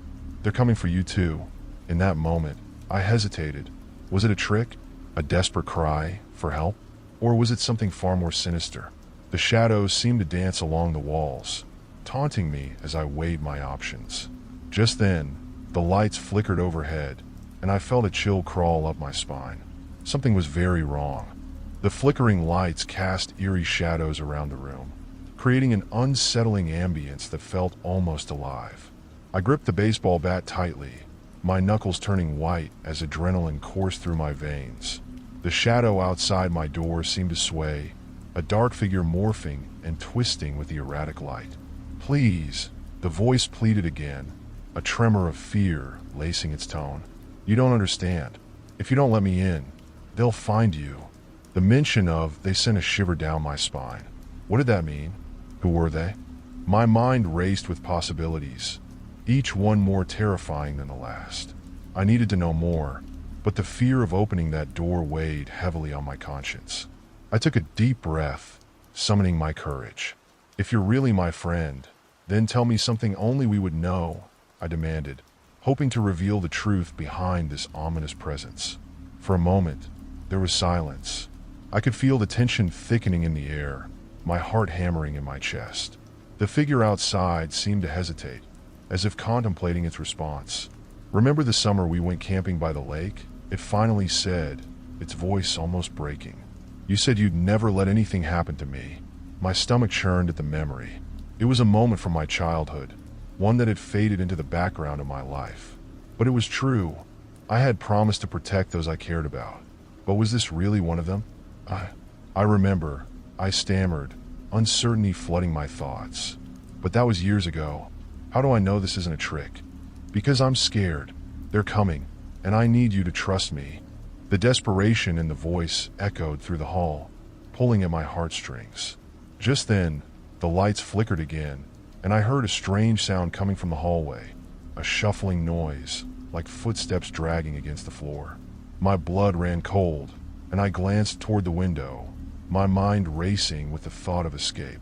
But as I turned back to the door, the knocking intensified, a steady rhythm that sent jolts of fear through my entire being. "Please let me in," the voice urged again, but this time there was something else, something darker in its tone. "You don't want to find out what happens if you don't." Fear clutched at my throat as I glanced down the darkened hallway, the shadows stretching like fingers reaching out for me. I couldn't shake the feeling that I was being watched, the very air around me thick with foreboding. "I'm not opening the door until you tell me what's really going on," I shouted, my voice trembling despite my bravado. "If you're in danger, then tell me how I can help you." The shadows shifted, and for a brief moment, I thought I saw a face, a gaunt, desperate visage staring back at me, framed in darkness. But as quickly as it appeared, it vanished, leaving only the sound of heavy breathing echoing in the hallway. I can't explain right now. Just let me in." The voice was pleading, frantic. "I promise I'll tell you everything." A part of me wanted to comply, to pull the door open and embrace whatever truth lay beyond. But another part, the part that had been whispering warnings since the moment the knocking began, screamed at me to stay put, to protect myself. Suddenly, a loud crash resonated from the hallway, followed by the unmistakable sound of footsteps approaching. My heart raced as I realized I was running out of time. I glanced back at the door, then to the window, weighing my options. "Listen," I said, my voice trembling. "If you really are who you say you are, prove it." "What's something I don't remember?" The figure outside hesitated, then spoke again, its tone softer, tinged with sorrow. "You don't remember the promise we made. If one of us was ever in danger, the other would always come to help." Before I could respond, the footsteps grew louder, a rhythmic thud that sent waves of panic through my body. They were getting closer, whoever or whatever was coming for me. I felt trapped, a bird caught in a cage, desperately trying to escape. "Let me in," the voice cried out again, but I could hear a hint of urgency that didn't sit right with me. "They're right behind me." The doorknob rattled as if someone was trying to force their way inside. I backed away, clutching the baseball bat like a lifeline, every instinct screaming for me to run, to hide.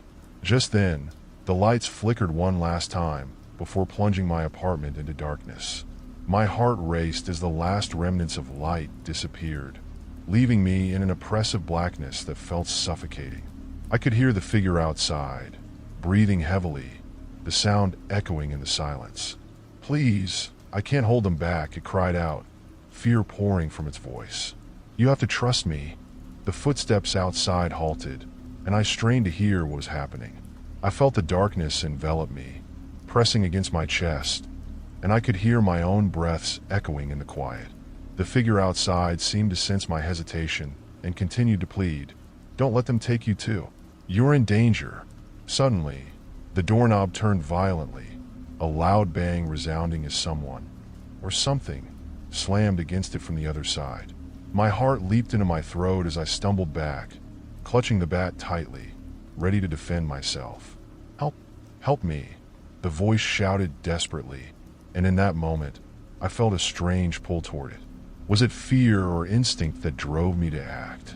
The banging on the door grew louder, more insistent, drowning out the plea of the shadowy figure outside. I knew I had to decide quickly. Either I opened the door and faced whatever lay beyond, or I took my chances and fled into the night, risking the unknown. And then, a moment of clarity struck me. If I was going to find out the truth, I had to confront my fears. Taking a deep breath, I steadied myself and took a step forward, the bat clutched tightly in my hand. "Okay," I said, my voice steady despite the turmoil inside. "I'm going to open the door, but you have to promise me the truth. No more lies." The figure outside inhaled sharply, and in the pitch blackness of my apartment, I could feel the tension thickening. "I promise, but you have to hurry." I hesitated for a heartbeat, my hand poised over the doorknob.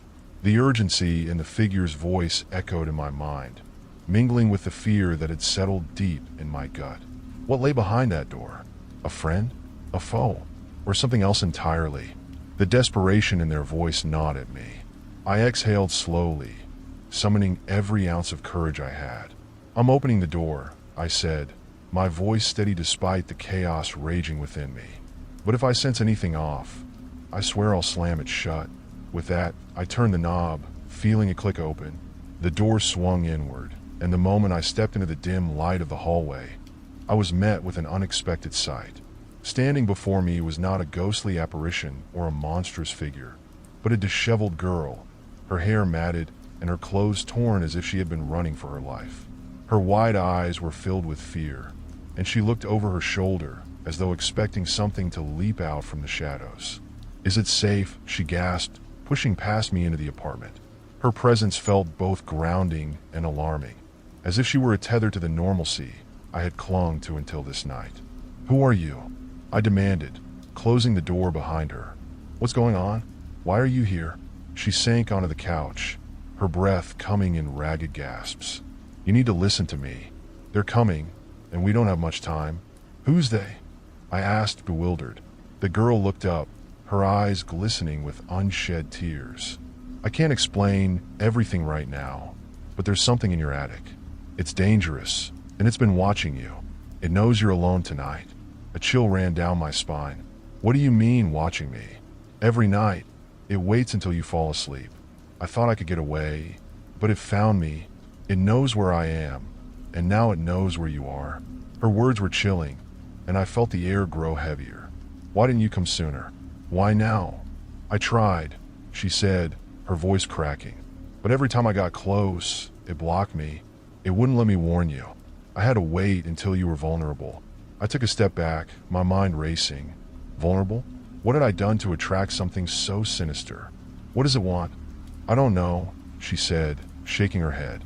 "But I think it's looking for something. It needs you." "Me?" I echoed, incredulous. "Why me?" The girl's expression hardened. "You need to trust me. I can help you, but we have to act fast.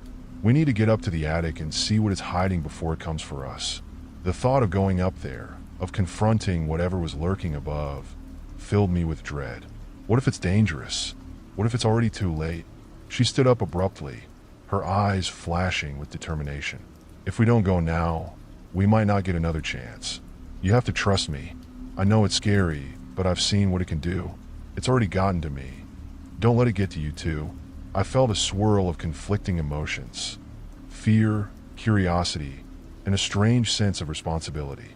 Despite my instincts screaming at me to run, I knew I had to find out what was happening. I had to protect myself, and maybe even help this girl who was clearly in distress. "Fine," I said, steeling myself for what was to come. "But I'm bringing the bat. I won't be caught off guard again." We made our way to the narrow staircase leading up to the attic, the air thick with tension. Each step creaked ominously beneath our weight, amplifying the fear that clung to us like a second skin.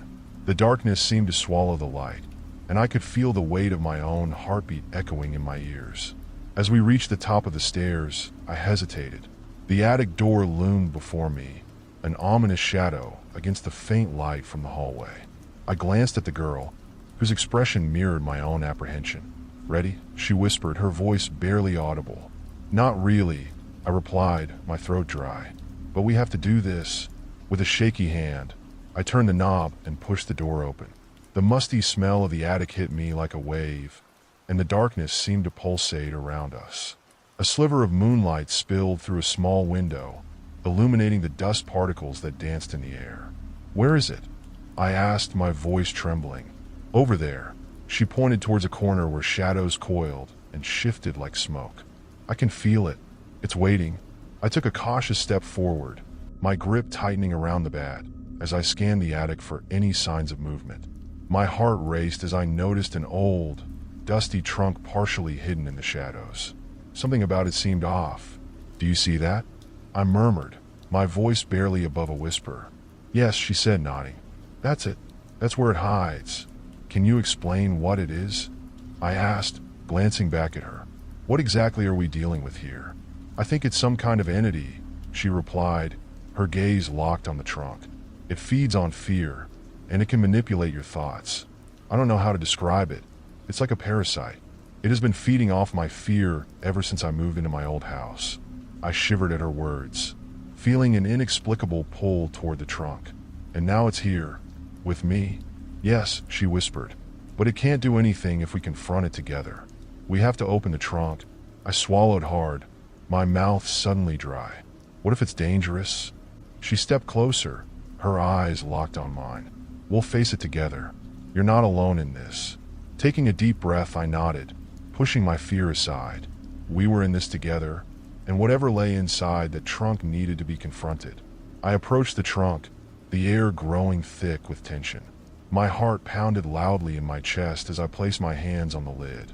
With one final glance at the girl, I lifted the lid, prepared to face the unknown.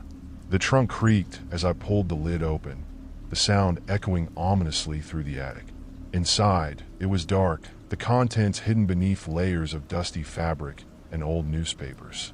I felt a wave of apprehension wash over me as I peered into the abyss. What had I expected to find? A collection of forgotten memories? Or perhaps something much darker? Shine your phone light in there, the girl urged, her voice shaking. We need to see what we're dealing with. Nodding, I fumbled for my phone, the small beam cutting through the darkness. I directed the light into the trunk, and my heart dropped. Nestled among the faded fabric were a series of old photographs, yellowed and frayed at the edges. Each image was more disturbing than the last. Faces twisted in agony, eyes wide with terror, scenes of chaos that made my stomach churn. What the hell are these? I breathed, pulling one of the photos out and holding it closer to the light. The girl leaned in, her face pale. They're not just pictures, she whispered, her eyes scanning the images. They're the remnants of its victims. It feeds off fear, and it records their last moments, their darkest thoughts. This is how it grows stronger. A shiver ran down my spine. I dropped the photo back into the trunk as if it burned my fingers. And it's been feeding on you. She nodded, tears glistening in her eyes. I didn't realize what was happening at first. I thought it was just my imagination, but every night it grew stronger, more persistent. I couldn't sleep, couldn't escape it. Then I found the trunk, and I knew it had been waiting for me. Waiting for you? I echoed, my mind racing. You mean it was here, before you even moved in? Yes. It's been here for years, feeding on anyone who has lived in this house. I thought I could escape it, but it followed me. I thought I was safe, but it always finds its way back. Her voice trembled with the weight of her confession, and I felt a surge of anger mixed with sympathy. Why didn't you tell me sooner? Why didn't you warn me? I was scared, she exclaimed, her frustration bubbling to the surface. I thought if I ignored it, it would go away, but it only got worse. And now, it knows about you, about your fears. My heart raced as I considered the implications of her words. What do we do now? How can we stop it? We have to confront it. We can't let it take hold of us. We have to face our fears together. Together, I murmured, the weight of her words settling over me. But how? The girl took a deep breath, her resolve shining through her fear. We need to break the connection it has to us. We need to take back our power, but we can't do it alone. I need you to stand by me. I glanced back at the trunk, dread pooling in my stomach as I recalled the horrifying images. What if it tries to stop us? What if it hurts us? It thrives on fear. That's its greatest weapon. If we show we're not afraid, we can weaken it. The girl reached for the trunk, pulling out a tattered book that had been buried beneath the photographs.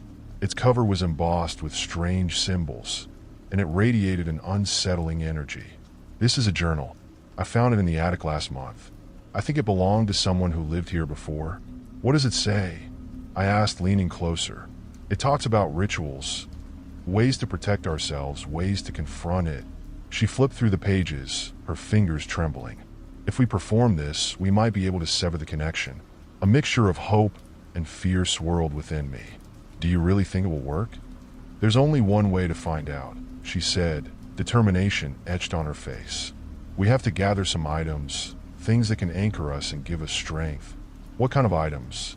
Things that remind us of safety, of love. Things that keep us grounded. We can use these to create a protective circle. As she spoke, a flicker of movement caught my eye. I turned toward the shadows in the attic, my heart racing.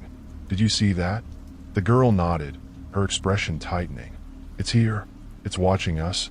Panic coursed through me, but I forced myself to focus. What do we need? Find something that means a lot to you, she urged. Something that represents your strength. I'll find something too.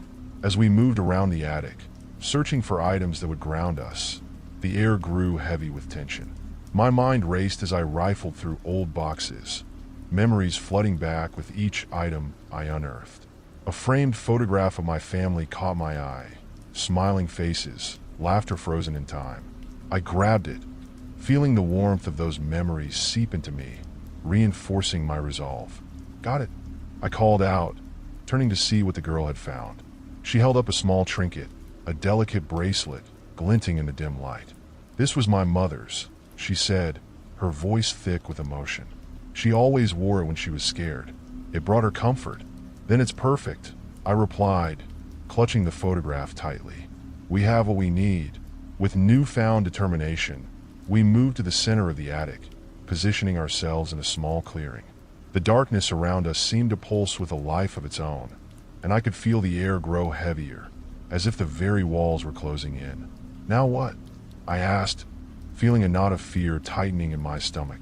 Now we create the circle, she instructed, kneeling down and placing her bracelet on the floor, forming a small circle. I followed suit, placing my photograph beside hers. As we continued to add our belongings, I could feel the atmosphere shift. The shadows in the corners grew restless, swirling and flickering as though agitated by our actions. Keep going, she urged, her voice steady. We're almost there. Just as we finished, a deafening thud echoed from the far corner of the attic, causing us both to jump. It knows we're here, I whispered, panic creeping in. Stay calm, the girl said, her gaze unwavering. Focus on what we have. We need to stand firm. As if sensing our resolve, the shadows coalesced, and a figure began to materialize in the corner. My heart raced as I took in the sight. A dark, indistinct shape, twisting and contorting, its features shrouded in darkness. We're not afraid, the girl shouted, her voice ringing out against the silence. The figure paused, its attention shifting toward us, its presence cold and oppressive. I felt an overwhelming urge to flee, but I stood my ground, clenching the photograph in my hand. Show yourself, I yelled, my voice trembling. We won't let you take us. The figure shuddered, a low growl rumbling from its depths, sending a wave of fear crashing over me. The air thickened, and I felt my resolve begin to waver. But then I glanced at the girl, her expression fierce and determined, and something within me ignited. Together, I whispered, and she nodded, our eyes locking in understanding.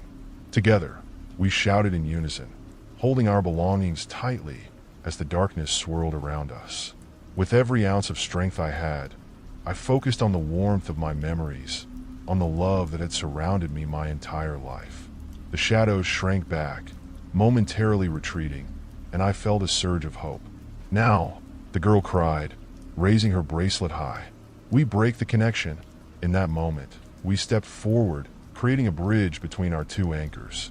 The darkness recoiled, the figure thrashing violently against our resolve.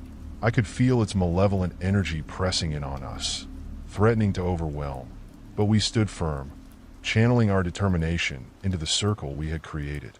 The shadows writhed, and with one final push, we shouted our defiance. "You will not take us." A blinding light erupted from our circle, illuminating the attic in a warm glow. The figure shrieked, a sound that pierced the air and shook the very foundation of the house. The darkness began to dissolve, unraveling like smoke in the wind. I felt the weight lift from my chest, the oppressive atmosphere replaced by a sense of peace. The figure twisted one last time before vanishing completely, leaving only a soft, lingering whisper behind. "Stay strong." As silence enveloped us, I collapsed to the floor, panting. The girl joined me, her breath heavy with relief. "We did it," she gasped, a smile breaking across her face. "We faced it together. But what if it comes back?" I asked, still shaken by the experience. "It will try," she replied, "but we know how to fight it now. We have the strength to face our fears, and we won't let it take hold again." I nodded, feeling a sense of hope blossom within me. For the first time since the knocking had started, I felt in control. The shadows had retreated, but I knew I would always have to remain vigilant. The silence in the attic was both comforting and unnerving. I leaned against the wooden beams, taking deep breaths to calm my racing heart. The faint glow from our circle of belongings was a reminder of our victory, but the echoes of our confrontation lingered in the air. The girl, whose name I still didn't know, seemed equally affected. Her expression was a mix of relief and determination as she glanced at me. "We need to understand what we just faced. It's not just about what happened in this house. It's about the history that surrounds it." I nodded, feeling a growing sense of urgency. "What do you mean? What kind of history?" She picked up the journal from earlier, flipping through its pages. "There are references here, old legends about the house and the darkness that lurks within it. It's not just a coincidence that we both ended up here. There's something binding us to this place." I moved closer, peering over her shoulder at the journal. "What do you see?" "Listen to this," she said, pointing to a passage. "It describes a series of disappearances dating back decades. Families that moved in here always experienced strange occurrences before vanishing without a trace." My stomach dropped. "You mean this house has a history of people going missing?" "Exactly," she replied, her voice barely above a whisper. "And it's tied to that thing. It feeds off fear and despair, drawing in its victims until there's nothing left." "What if we're next?" I asked, the weight of her words pressing down on me. "What if it comes back for us? We can't let fear control us. We have to uncover the truth behind this darkness and put an end to it once and for all." She looked into my eyes, her resolve unwavering. "But we can't do it alone. We need to find out more about the previous occupants of this house. There must be something here, something that can help us." I stood up, feeling a renewed sense of purpose. "Let's search for more clues. If we can find out what happened to the families before us, maybe we can figure out how to stop this for good." As we rummaged through the attic, the atmosphere felt different. The shadows, while still present, seemed less threatening, almost curious. I searched through boxes and old trunks, feeling a sense of urgency growing with each passing moment. "Look at this," the girl exclaimed, holding up a faded newspaper clipping. The headline read, "Mysterious Disappearance. Local family vanishes from new home." I took the clipping from her hands and read the article. It detailed the sudden disappearance of a family who had lived in the house 30 years prior. The parents and their 2 children were last seen leaving for a picnic, but they never returned. The article mentioned strange noises reported by neighbors and eerie sightings of shadows near the house. "This is it," I said, my pulse quickening. "If we can find out what they experienced before they disappeared, maybe we can break the cycle." The girl nodded, her eyes wide with determination. "There must be more. Let's keep looking." We continued to sift through the boxes, pulling out various items: a worn-out blanket, a broken toy, a collection of dusty books. Each object felt like a piece of the puzzle, a connection to the past that could help us understand the darkness we were facing. After several minutes, I stumbled upon a small, ornate box tucked away in a corner. It was intricately carved with strange symbols, similar to those in the journal. My heart raced as I lifted the lid, revealing a collection of trinkets, small tokens, each with its own story etched into its surface. "What did you find?" the girl asked, coming to my side. I pulled out a small, silver locket. "It's beautiful," I said, turning it over in my hands. "But what is it doing here?" "Open it," she urged, leaning closer. I carefully pried it open, revealing a faded photograph of a woman and 2 children. They looked happy, but something about their expressions felt haunting. "They look familiar, like the family in the article," I murmured. The girl reached for the locket, her eyes wide. That's them. That's the family. They must have left this behind before they vanished." "Do you think it's connected to the darkness?" I asked, a chill running down my spine. "I don't know," she replied, her brow furrowed in thought. "But we need to find out." Just as we were about to dig deeper into the box, a sudden chill swept through the attic, making the hairs on the back of my neck stand on end. I felt a rush of cold air, as if something had just passed through us. "What was that?" I asked, my voice trembling. The girl looked around, her eyes wide with fear. "I don't know, but I don't like it. We need to hurry." We began to search the attic more frantically, the air thick with unease. The more we uncovered, the more I felt the oppressive presence pressing in around us. Shadows flickered at the edges of my vision, and I couldn't shake the feeling that we were being watched.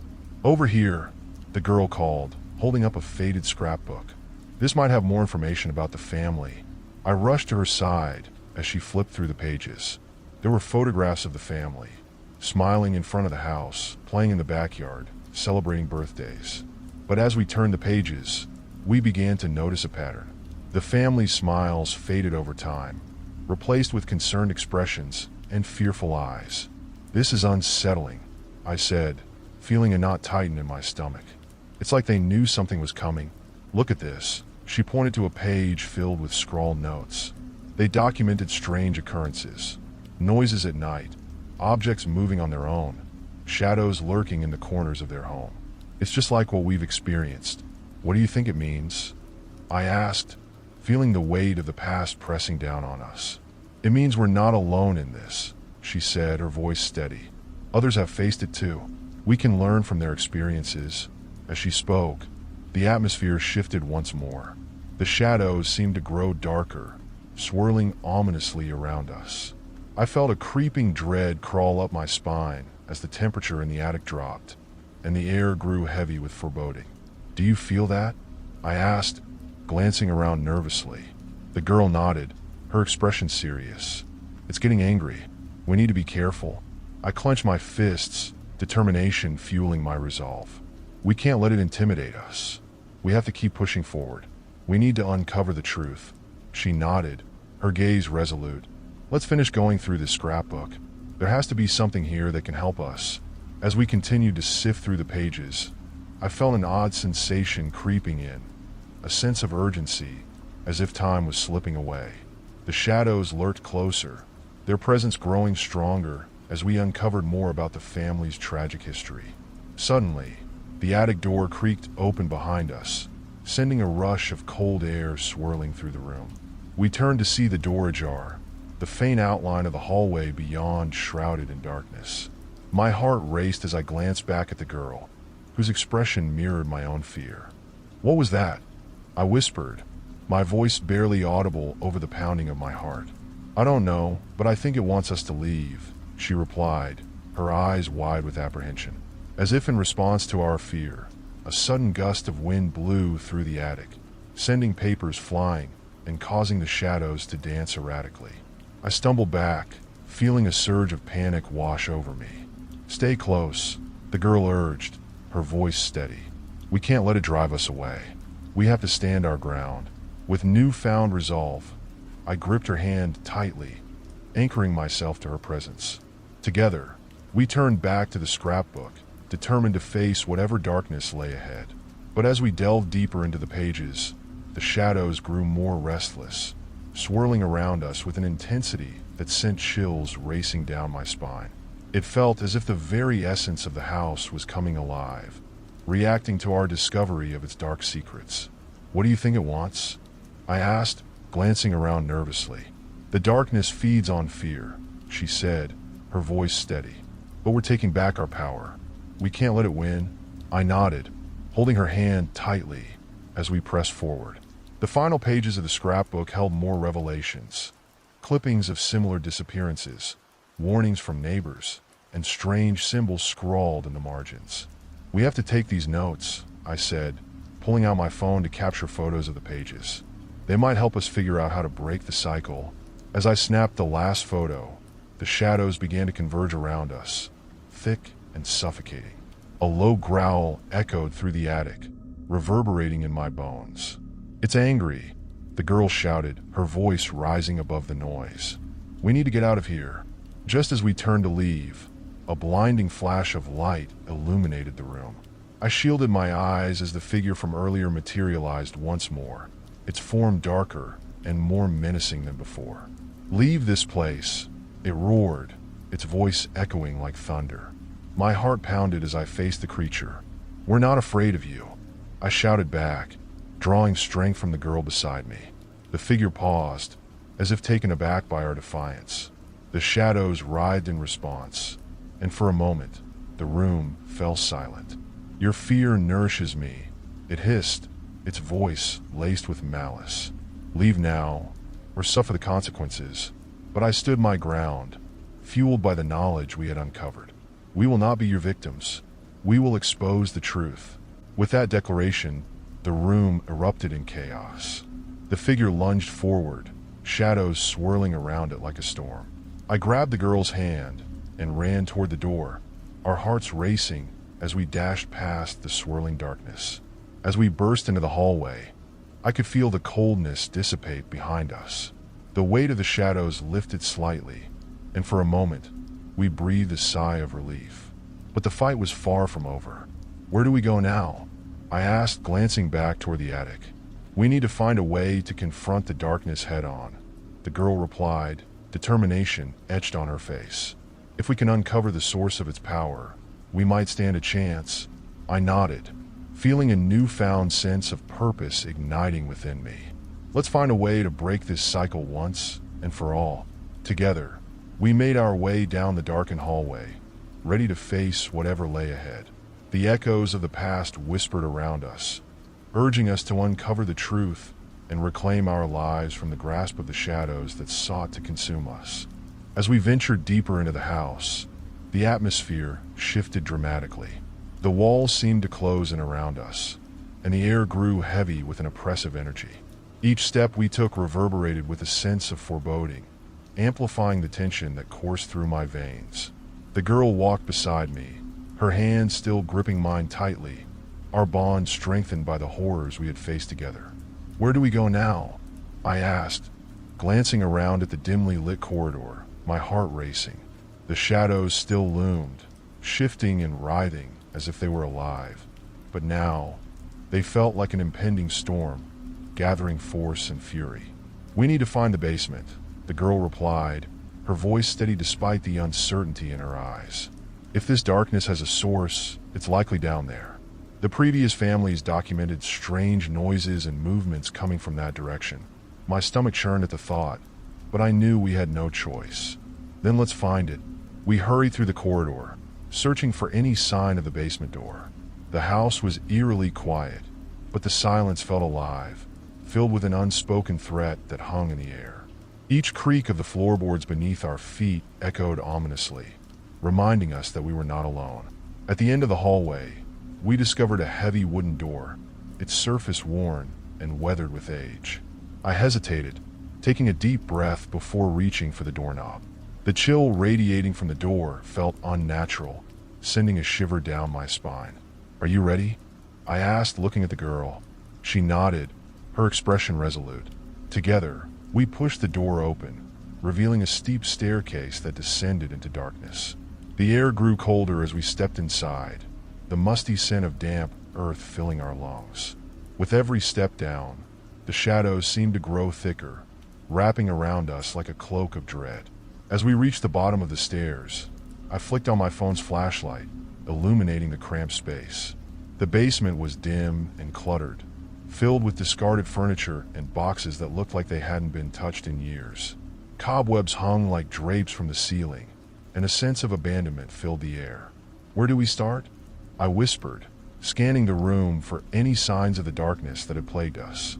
"I don't know," the girl replied, her voice barely above a whisper. "But we have to be cautious. This place feels wrong." As we moved further into the basement, we noticed strange markings on the walls, symbols etched into the stone, much like those we had seen in the attic. The sight sent chills down my spine. It was as if someone had been trying to communicate, to warn others about what lay beneath. "Look at this," I said, kneeling beside one of the markings. It resembled a twisted figure, its limbs outstretched as if in agony. "What do you think it means?" The girl studied it closely. It could be a warning, or perhaps a way to contain the darkness. But why would it be down here? Just then, a loud crash echoed through the basement, causing us both to jump. My heart raced as I spun around, shining the flashlight in the direction of the noise. "Did you hear that?" I whispered, my voice trembling. "Yeah, it came from over there." She pointed toward a stack of boxes that had toppled over. "We need to check it out." We approached the debris cautiously, the air thick with tension. As we moved the boxes aside, I felt a chill crawl up my spine. There, partially buried under the rubble, was a small, ornate chest. The wood was dark and aged, adorned with intricate carvings and heavy iron hinges. "Do you think it's important?" I asked, my curiosity piqued. "It could be," the girl replied, her eyes shining with intrigue. "Let's open it." I knelt down, struggling to pry open the chest. The hinges creaked in protest, and after a moment of effort, it finally gave way with a groan. The lid opened to reveal a collection of items: dusty old trinkets, a tattered diary, and a small, ornate mirror that gleamed faintly in the darkness. "What's this?" I picked up the diary, its cover worn and fragile. It looks like someone wrote in it. I flipped through the pages, feeling the weight of the history contained within. The handwriting was shaky and frantic, filled with accounts of strange happenings in the house. Each entry recounted the author's growing fear, their descent into paranoia as they struggled against the darkness that seemed to consume them. "This is incredible," I said, glancing up at the girl. "It could provide the answers we need." She leaned in closer, her eyes scanning the pages. "Read some of it aloud. We might discover something crucial." I began to read. "The noises are becoming unbearable. At night, I hear whispers, snatches of conversation in a language I cannot comprehend. The shadows grow restless, moving on their own, always watching. I feel their presence, lurking just beyond the light. My family doesn't believe me, but I know they are in danger. I must find a way to protect them before it's too late." As I continued reading, the entries became increasingly desperate, detailing the author's attempts to escape the house, only to be thwarted by the dark force that held them captive. "I can't take this anymore," I whispered, my voice trembling. "They never found a way out." "Wait," the girl interrupted, pointing to a passage near the end. "What does that say?" I read aloud.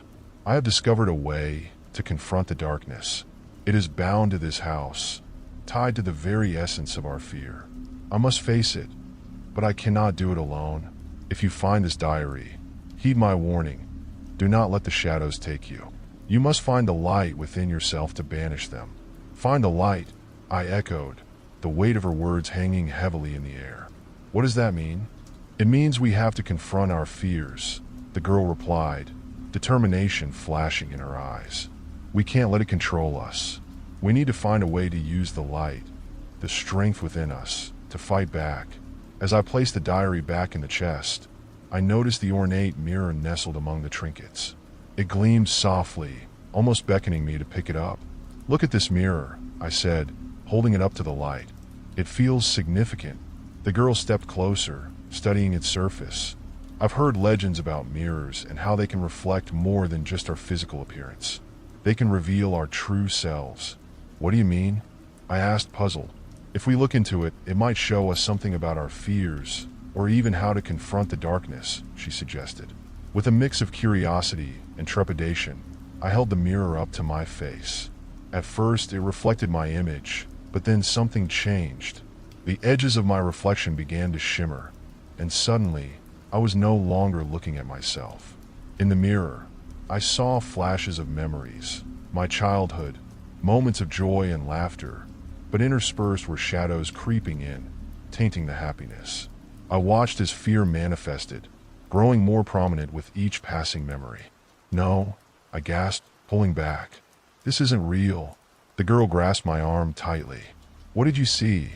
"I saw my fears," I replied, trying to catch my breath. "It showed me how they've haunted me, how they've held me back, but it also showed moments of strength. I need to confront this." She nodded, her expression serious. "We need to face our fears together. If we can harness the strength we see in ourselves, we might be able to drive the darkness away." Feeling bolstered by her presence, I took a deep breath. "Let's do it. Let's confront the darkness once and for all." As I placed the mirror back in the chest, the basement trembled. The shadows around us surged with rage, the air thickening with their presence. A low growl echoed through the room, vibrating in my bones. "We're ready," I shouted, raising my voice above the chaos. "We will not be afraid." The shadows writhed violently, and the figure we had encountered before materialized once more, larger and more menacing than ever. Its form was shrouded in darkness, its eyes glowing with an insatiable hunger. "Foolish children," it roared, its voice reverberating through the basement. "You think you can defy me?" I stepped forward, heart pounding. "We've uncovered the truth about you. You feed on our fear, but we're not afraid anymore." The girl stood beside me, her resolve unwavering. "We will confront you and reclaim our lives." The figure hesitated, momentarily taken aback by our defiance. "You think you can stand against me? I am the darkness within you." But we wouldn't back down. The power of the mirror echoed in my mind, a reminder of the strength we both held. "Together," I shouted, gripping the girl's hand tightly. As if in response to our unified front, the basement began to shake, the very walls vibrating with the force of our determination. Light flickered in the corners of the room, illuminating the symbols carved into the stone. The darkness surged forward, but we stood firm, summoning every ounce of strength we had. The glow around us intensified, illuminating the mirror, and the symbols began to pulse with energy. "Let's break this cycle," the girl yelled, and together, we focused on the light emanating from within us, channeling it toward the figure. The darkness recoiled, its form shifting and warping as it struggled against the light. The air crackled with tension, and I could feel the weight of our fear lifting, replaced by an overwhelming surge of courage. "Begone!"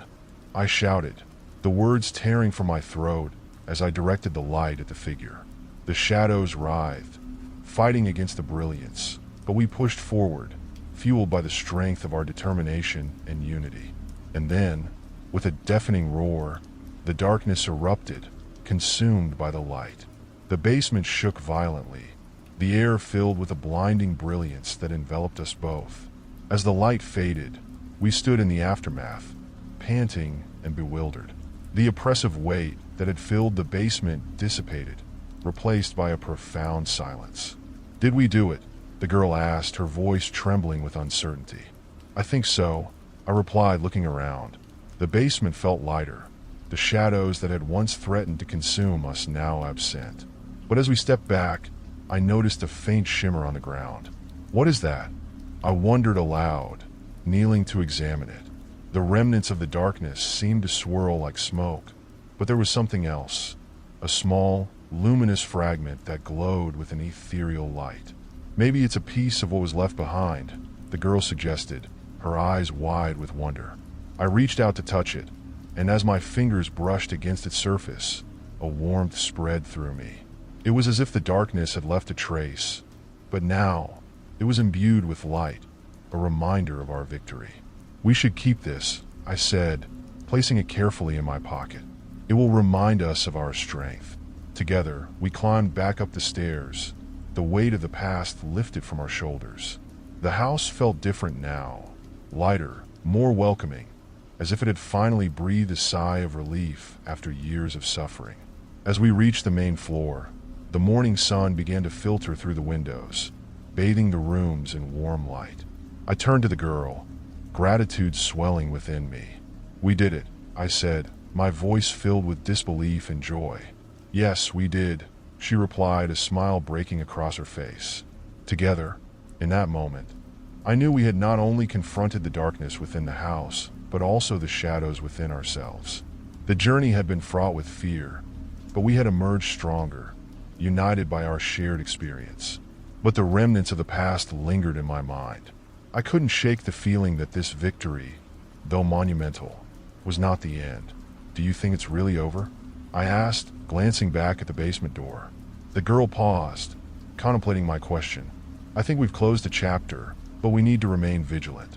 Darkness can always find a way back if we allow it." Her words resonated deeply, and I nodded in agreement. The fight against fear and darkness was ongoing, but now we had each other. We had discovered our strength, and with that knowledge, we would continue to stand against whatever shadows might try to creep back into our lives. "Let's make sure this place is safe," I said, determination settling in my heart. "We'll document everything we found and make sure no one else has to face what we did." "Absolutely," she replied, her eyes shining with resolve. "Together, we'll turn this house into a sanctuary." As we began to clear away the remnants of our ordeal, I felt a sense of purpose ignite within me. We were no longer victims. We were survivors, armed with knowledge and resilience. With each passing moment, the sun's rays grew stronger, illuminating the once dark corners of the house. It was a new day, a new beginning, and together, we would reclaim the light that had been overshadowed for far too long. And as I looked out the window, I could see the world beyond, bright, vibrant, and full of possibilities. The shadows may have haunted us, but we had triumphed. The story of our fear would not define us. Instead, we would write a new narrative, one of courage, hope, and unwavering strength. Together, we would face whatever challenges lay ahead, knowing that the light within us could conquer even the darkest of nights. The days following our confrontation with the darkness were a whirlwind of emotions. With the basement cleared and the remnants of fear banished, a sense of peace settled over the house. Yet, as we began to put everything in order, I found myself grappling with lingering questions. What did it all mean? What happened next? We started by documenting our experience. Together, we sat in the living room, surrounded by boxes of our belongings that had long since been pushed aside. The sunlight poured in through the windows, illuminating the space in a warm glow, and I felt a flicker of hope igniting within me. "Let's start with the diary," I suggested, placing it on the coffee table between us. The pages were still fragile, filled with the anguish of the previous occupant. It felt like a tangible connection to the past, a reminder of the struggle we had faced. "Agreed," the girl replied, flipping open the diary to the first entry. "We need to honor their story, to ensure that their fear doesn't repeat itself." As we read through the entries, I felt the weight of each word. The author's desperation resonated deeply, and I couldn't help but feel a sense of responsibility to carry their legacy forward. Each sentence held a lesson, a piece of wisdom that could guide us in navigating our own fears. "We should share this," I said, my voice filled with conviction. "Not just for ourselves, but for anyone who might face something similar. If we can help even one person, it will be worth it." The girl nodded, her expression serious. "Absolutely. We should also include what we learned about confronting the darkness within ourselves. That's just as important." Once we finished documenting the diary, we moved on to the mirror. It felt like an important artifact, a symbol of our victory.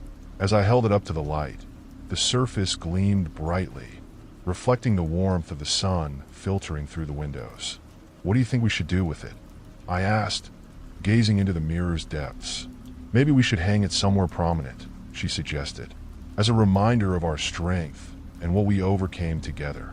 "Good idea," I replied, feeling a surge of appreciation for her insight. "It can serve as a beacon of hope for anyone who visits." After deciding where to place the mirror, we set about organizing the rest of the house. We cleared away the clutter, discarding items that felt tainted by the darkness, and rearranging furniture to create a more inviting atmosphere. With every box we unpacked and every corner we tidied, I could feel the house transforming before our eyes. But as the days turned into a week, I began to notice something strange. In the quiet hours of the night, I would occasionally hear soft whispers, faint echoes that seemed to drift through the hallways. At first, I dismissed them as remnants of my imagination, fragments of fear that had lingered from our harrowing experience. But as the occurrences grew more frequent, I began to worry. "Have you heard those whispers?" I asked the girl one evening as we sat on the porch, watching the sun dip below the horizon. She frowned, considering my words. "Now that you mention it, I have, but I thought it was just the wind or something." "Maybe," I replied, a knot forming in my stomach. "But it feels different, like they're trying to tell us something." We decided to investigate further. Armed with flashlights, we retraced our steps through the house, listening intently for any sign of the elusive whispers. We entered the basement, where it all began, and I couldn't shake the feeling that there was still something left unresolved. The air was still and heavy, but I could hear them now, soft, indistinct murmurs that seemed to resonate from the very walls. "Do you hear that?" I whispered, straining to catch the words. "Yes," the girl replied, her brow furrowed with concentration. "It sounds like voices. Maybe they're trying to communicate with us," I suggested, my heart racing. "We need to find out what they want." We focused our attention, attempting to decipher the whispers. They ebbed and flowed like a gentle tide, teasing us with half-formed phrases and elusive meanings. "Help us, free us." I caught snippets of the murmurs, sending a chill down my spine. "What does that mean?" the girl asked, her voice barely above a whisper. "I don't know, but it sounds like they're in pain," I said, feeling a pang of empathy for the voices that echoed through the darkness. We spent hours in the basement, listening intently as the whispers grew louder and more coherent. It became clear that they were calling out for help, urging us to discover the truth behind their torment. As the hours dragged on, fatigue settled in. We exchanged worried glances, wondering how we could help if we didn't even know what they were asking for. Just as I was about to suggest we take a break, I noticed something out of the corner of my eye, a flicker of movement near the wall. "What was that?" I exclaimed, turning my flashlight toward the source. There, partially obscured by dust and cobwebs, was a small, hidden door. It was barely noticeable, but something about it called to me, resonating with the whispers we had been hearing. "Do you think it leads somewhere?" the girl asked, her eyes wide with curiosity. "Only one way to find out," I replied, my heart pounding as I approached the door. I grasped the doorknob, the metal cool against my palm. Taking a deep breath, I twisted it slowly, and the door creaked open, revealing a narrow passageway that descended into darkness. "Are we really doing this?" the girl asked, hesitation evident in her voice.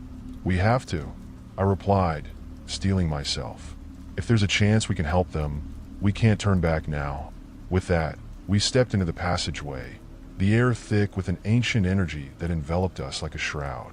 The whispers grew louder, urging us onward as we ventured into the unknown. Each step took us deeper into the heart of the house, where the past and present intertwined, and where the darkness still lingered, waiting for its chance to reclaim what it had lost. The weight of anticipation pressed down on me as we moved forward, the walls closing in. I felt a mix of fear and resolve, knowing that we were on the cusp of discovering something profound, something that could change everything. "Whatever happens, we face it together," I said, glancing back at the girl. She nodded, her expression fierce.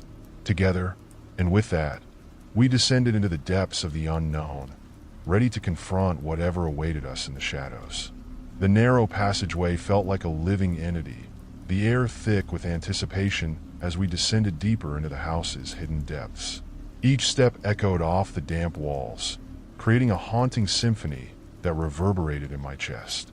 The whispers grew clearer, a chorus of voices weaving together in a desperate plea. "Help us, find us, free us." I shivered at their haunting cadence. There was a sense of urgency in their tone that compelled us to push forward, and we had no choice but to trust that this journey would lead us to the answers we sought. As we reached the bottom of the stairs, the passage opened into a dimly lit chamber. The walls were lined with old, cracked stone, and the air was thick with dust and the scent of decay.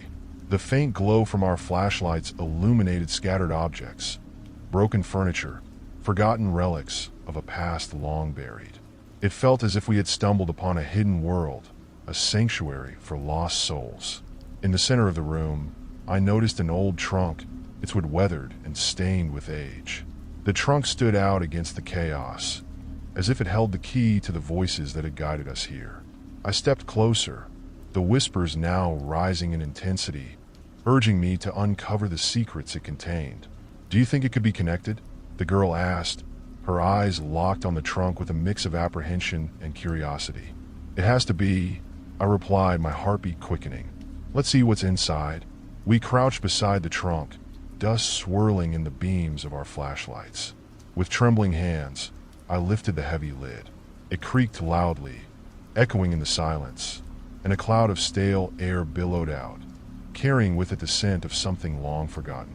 Inside, we found an assortment of items: old letters, faded photographs, and trinkets that seemed to belong to a different time. But it was the small, intricately carved box nestled among the debris that caught my attention. "What's that?" the girl asked, her voice barely above a whisper. I carefully removed the box, feeling its smooth surface beneath my fingers. It was ornate, adorned with swirling patterns that seemed to dance in the dim light. As I opened it, the air around us shifted, and the whispers crescendoed into a haunting harmony. Inside, the box contained a single item, a delicate crystal pendant that shimmered with an ethereal light. It radiated energy, pulsing softly as if it held a heartbeat of its own. "This must be it," I murmured, holding it up for the girl to see. "This has to be what they were calling for." "Do you think it can help them?" she asked, eyes wide with wonder. I nodded, feeling an overwhelming sense of purpose wash over me. "I think it's a part of the story we need to uncover.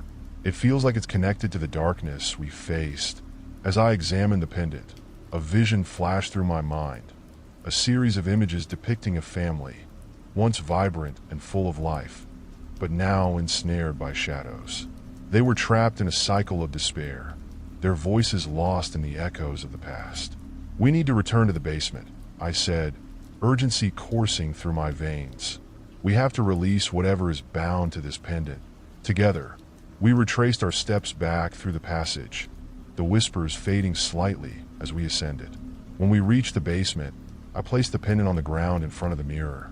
"Maybe it can help us see what happened," I suggested, my heart racing. "If we focus on the pendant, maybe it will reveal the truth." The girl nodded, her determination mirroring my own. "Let's do it." We both crouched before the mirror, the pendant glimmering between us. I took a deep breath, feeling the weight of the past pressing down on me, and closed my eyes. "Show us what binds you," I whispered, focusing all my energy on the pendant. "Reveal the truth, so we can set you free." The air around us shimmered, and slowly, the surface of the mirror began to ripple. Images swirled within its depths, transforming from vague shadows into clear forms. We gasped as scenes unfolded before us. A family gathered in the very house we stood in, their laughter echoing in the air. But as the images shifted, a darkness crept in, twisting and distorting their joy. I could see fear etched on their faces as the shadows surrounded them, an unseen force that gradually consumed their happiness. It was as if they were trapped in a nightmare, unable to escape the malevolence that had taken root in their home. "Look," the girl exclaimed, pointing at the mirror. "That must be where the darkness came from." I squinted, watching as a shadowy figure emerged from the depths of the images, its form indistinct yet menacing. It loomed over the family, feeding off their fear, growing stronger with every moment they succumbed to despair. Suddenly, one of the figures, a mother, clutched the pendant we now possessed. She held it tightly, her face a mask of determination. "Please don't let them take us," she cried out, her voice piercing through the layers of time. "We need to fight." But the darkness pressed closer, drowning her voice in its chaos. As the vision faded, I felt a profound sadness settle over me. This family had fought valiantly against their fears, yet they had ultimately been trapped. "We have to break the cycle," I said, turning to the girl, my heart heavy with empathy for the family we had just witnessed. "This pendant is a part of their story, and we need to return it to them." "How do we do that?" she asked, anxiety creeping into her voice. We'll create a space for them, I said, feeling a surge of clarity. We'll honor their memory and let them know they're not forgotten. If we can give them closure, perhaps we can finally free them from the darkness. The girl nodded, her expression resolute. Let's do it. We set to work, arranging the items we had found in the trunk, letters, photographs, and the pendant, on a small table in front of the mirror. The whispers began to swell again, echoing in the space around us, and I could feel the presence of the family drawing nearer. Together, we can do this, I said, my voice steady. Let's call to them. We joined hands, focusing our energy on the mirror. Spirits of the past, we honor you, I spoke, my heart racing. You are not forgotten. We come to give you peace. The whispers grew louder, a cacophony of voices rising around us.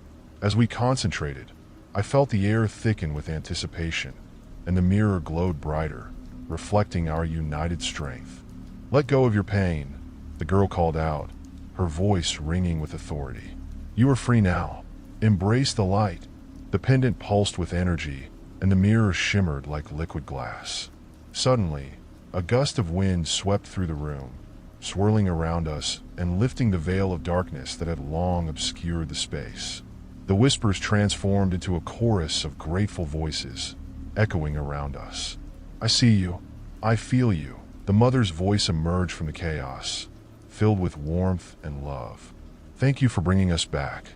In that moment, I felt the shadows begin to recede, the weight of despair lifting as the family embraced the light. The mirror glowed brilliantly, and I knew we had succeeded. As the brightness enveloped us, I felt a sense of calm wash over me. We had confronted the darkness and brought light back to those who had been lost. The echoes of their pain faded, replaced by a gentle serenity that filled the room. And as the last remnants of the whispers dissipated, I knew our journey had come to a close. We had faced our fears, fought against the shadows, and emerged victorious. As we stood in the now brightened basement, the pendant lay quietly on the table, a symbol of our triumph. We had not only saved a family, but had also found healing within ourselves. Together, we can face anything, I said, turning to the girl, who smiled brightly in the aftermath of our victory.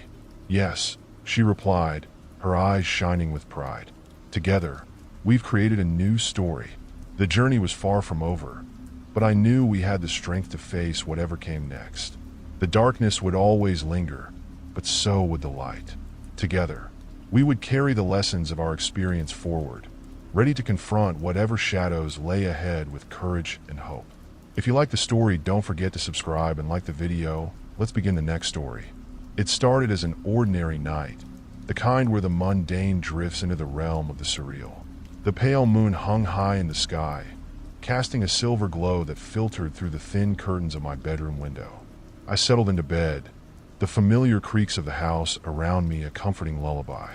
Little did I know, this would be the last night I would feel safe within these walls. As I lay there, the world outside my window faded into a hushed silence, broken only by the distant rustle of leaves in the evening breeze. I flipped through the pages of a book, my eyes occasionally drifting to the window, which framed the darkened street beyond. The shadows danced playfully in the wind, and for a moment, everything felt perfectly normal. But then, as I turned a page, something caught my eye. I glanced up to find a pair of glimmering eyes staring back at me from the darkness. They were too far away to make out any features, but the intensity of their gaze sent a chill racing down my spine.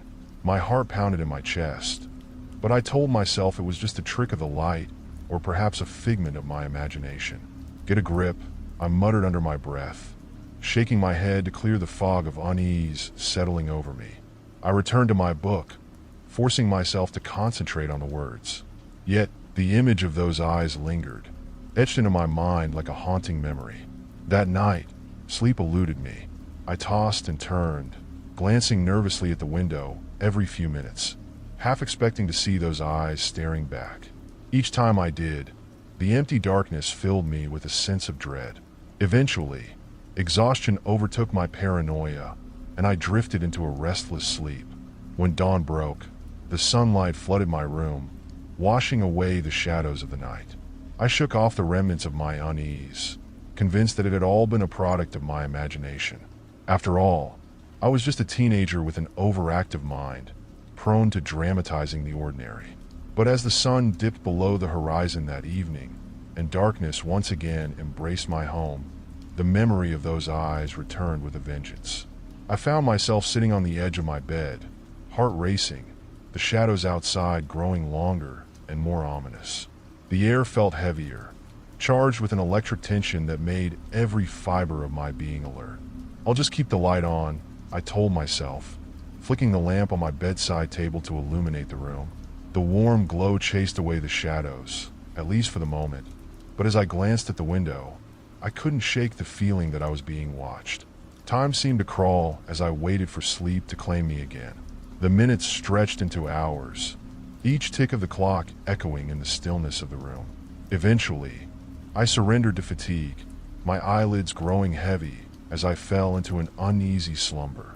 It was the sound that jolted me awake, a soft rustling, like dry leaves scraping against the window. My heart leapt into my throat as I blinked against the darkness, and instinctively, my eyes darted to the window. The street was cloaked in shadows, but this time, there was no mistaking it. Those eyes were back, glowing like two coals in the night, fixed on me with a chilling intensity. My breath caught in my throat as fear gripped me, paralyzing me in place. "What do you want?" I whispered, my voice barely audible over the pounding of my heart. The eyes remained, unwavering and unblinking, as if they were weighing my very soul. I could feel a presence pressing against the window, a sense of malevolence lurking just beyond the glass. The world outside felt alien and hostile, and I knew I was not alone. In a surge of adrenaline, I leapt from my bed and switched on the lights. The moment the room brightened, the eyes vanished. I rushed to the window and flung the curtain aside, my breath fogging the glass as I pressed my face against it. The street was empty, save for the shadows of trees swaying in the wind. I searched for any sign of life, but nothing stirred. My heart raced, and I fought to calm myself, my mind racing with questions. Had I imagined it? Was I going crazy? After several minutes, I reluctantly pulled away from the window, my mind a whirlwind of confusion. I couldn't dismiss the feeling of being watched, nor could I ignore the gnawing dread that had settled deep in my gut. Over the next few days, the pattern continued. Each night, as the sun slipped away, the eyes would return, piercing through the darkness. I tried to convince myself that I was merely seeing things, but the palpable sense of unease refused to dissipate. The eyes became my obsession, a fixation that kept me awake at night. I began to draw sketches of them in a notebook, desperate to capture the essence of that haunting gaze. They were deep-set, filled with a wisdom that felt ancient yet foreboding, and they watched me with an intensity that sent shivers down my spine. Then, one evening, I decided enough was enough. I was done living in fear, done allowing the unknown to control my life. I would confront whatever was lurking outside my window. As darkness enveloped my neighborhood, I steeled myself for the confrontation. I drew the curtains tight, illuminating my room with the harsh glow of every light I could find. I positioned myself by the window, heart pounding, ready for the eyes to appear. "Show yourself," I called out, my voice shaky yet determined. "I'm not afraid of you." For a moment, there was silence, the world outside holding its breath. But then, just as I began to doubt my resolve, I saw them. Two glowing orbs materializing in the distance, emerging from the shadows. My breath hitched in my throat as fear gripped me once again, but I refused to back down. The eyes seemed to narrow, as if assessing my challenge. I could feel the tension in the air, a crackling energy that thrummed against my skin. I sensed a strange connection forming, a pull that beckoned me closer. "What do you want?" I asked again, my voice firmer this time, cutting through the silence. "Why are you watching me?" As if in response, the eyes flickered, the darkness shifting around them. I could almost see the outline of a figure forming, and the shadows deepened, coiling around the space like a living thing. I felt the urge to flee, to retreat into the safety of my home, but I stood my ground, curiosity battling fear. Suddenly, the figure lunged forward, the eyes narrowing to slits as they locked onto mine. A surge of energy washed over me, a rush of emotion so strong it almost knocked me back.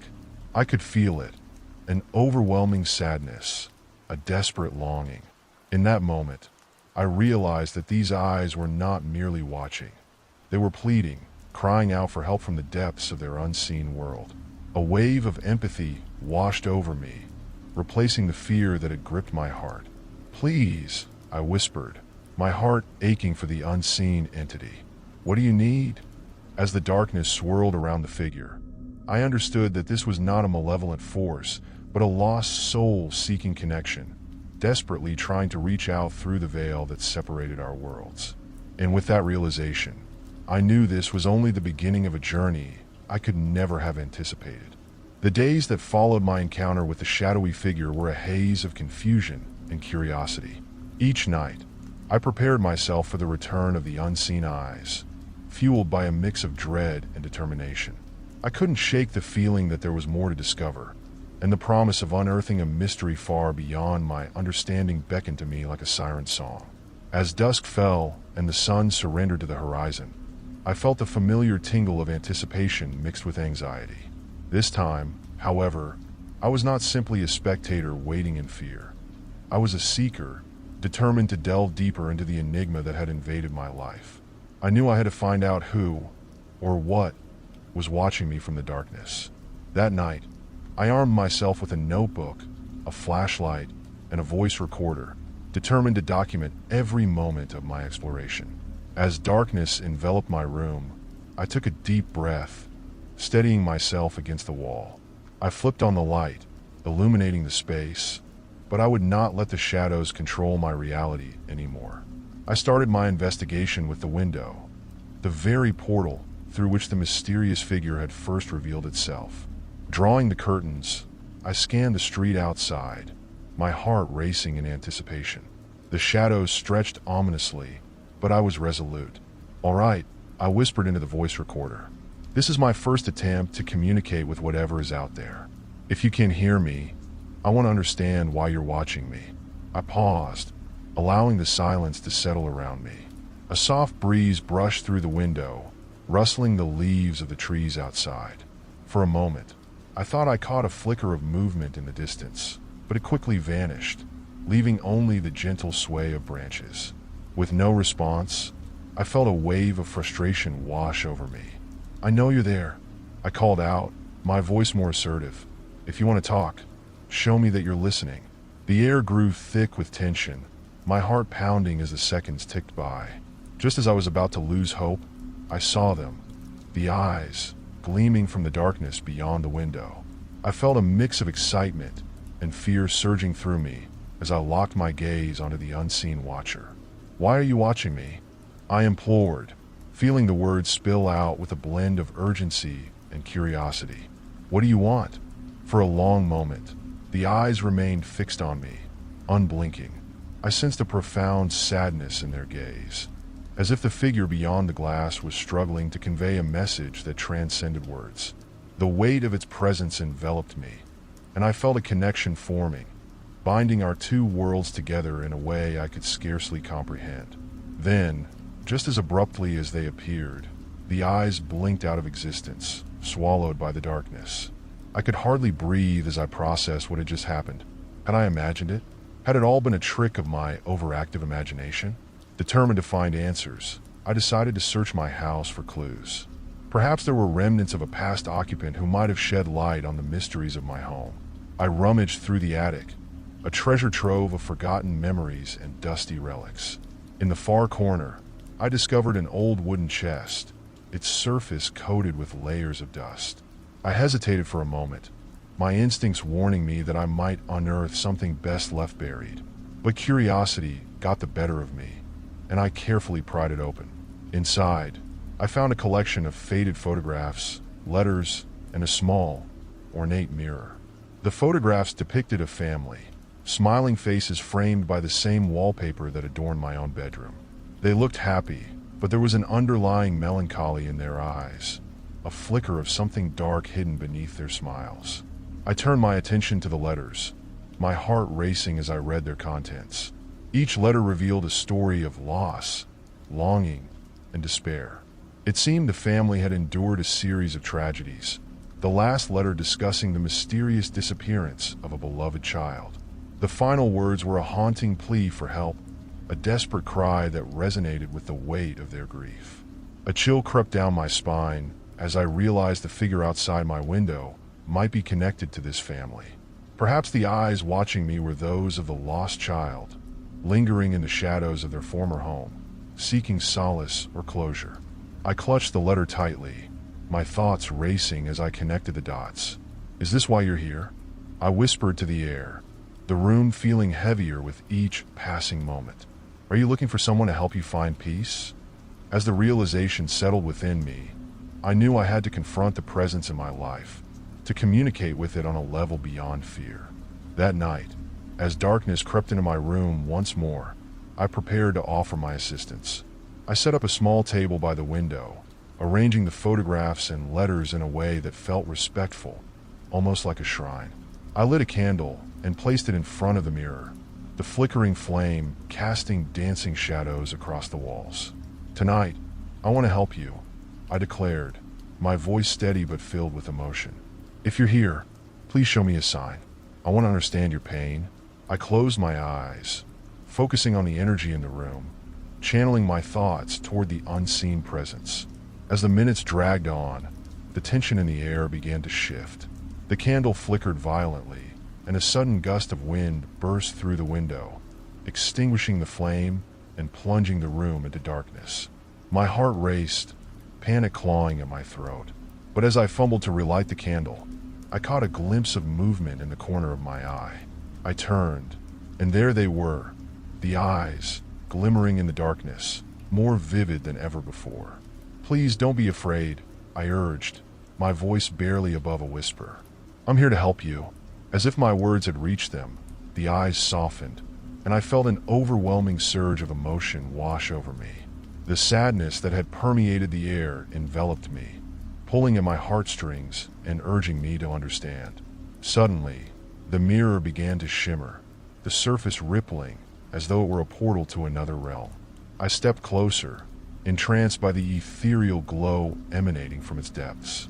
Images began to form within the glass, flashes of laughter, moments of joy intertwined with sorrow, and a lingering darkness that seemed to loom over the family. Among the images, I saw the child, a small figure filled with light and laughter, reaching out toward the others who seemed to drift further away. My heart ached for the lost soul, and I knew then that my purpose was to bridge the gap between their world and mine. "Stay with me," I murmured, my heart heavy with compassion. "You're not alone anymore." As the final flicker of the candle illuminated the room, the eyes slowly faded from view. But I felt their presence lingering, a promise of connection that went beyond the physical realm. I understood that I was on the precipice of a journey that would require courage, empathy, and a deep willingness to confront the past. Little did I know, this was only the beginning of a much darker and deeper mystery that would soon unfold, forcing me to confront not only the shadows of the past but also the secrets that lay hidden within my own home. The following days blurred into a relentless cycle of curiosity and unease. Each night, I would stand by the window, staring into the depths of the darkness, hoping for the return of the eyes. I felt an odd sense of companionship with the unseen presence, a shared pain that transcended the boundaries of life and death. It was as if I had become the vessel through which the unresolved story of the family could finally be told. Yet, with each passing night, the weight of my discoveries pressed down on me more heavily. The mirror had revealed glimpses of the child's joy and sorrow, but it had also hinted at something darker, something that needed to be unearthed before peace could be found. My resolve grew stronger. I needed to learn more about the family, about their lives, and ultimately about their tragedy. Armed with the photographs and letters I had discovered in the attic, I turned to the internet for answers. I started searching for any public records related to the family, their name, the address, anything that might lead me to the truth.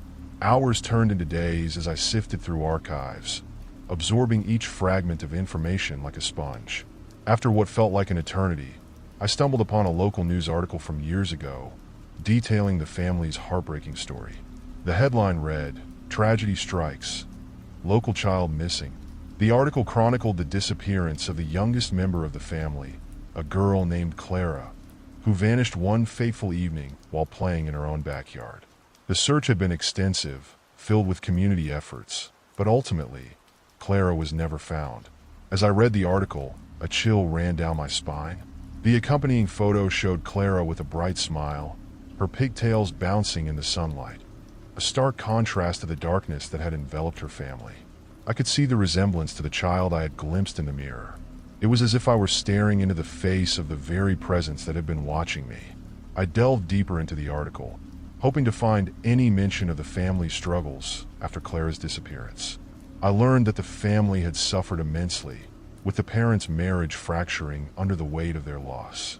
The father, a man named Harrison, became reclusive, often seen wandering the streets late at night, while the mother, Evelyn, threw herself into community service, trying to fill the void left by her daughter.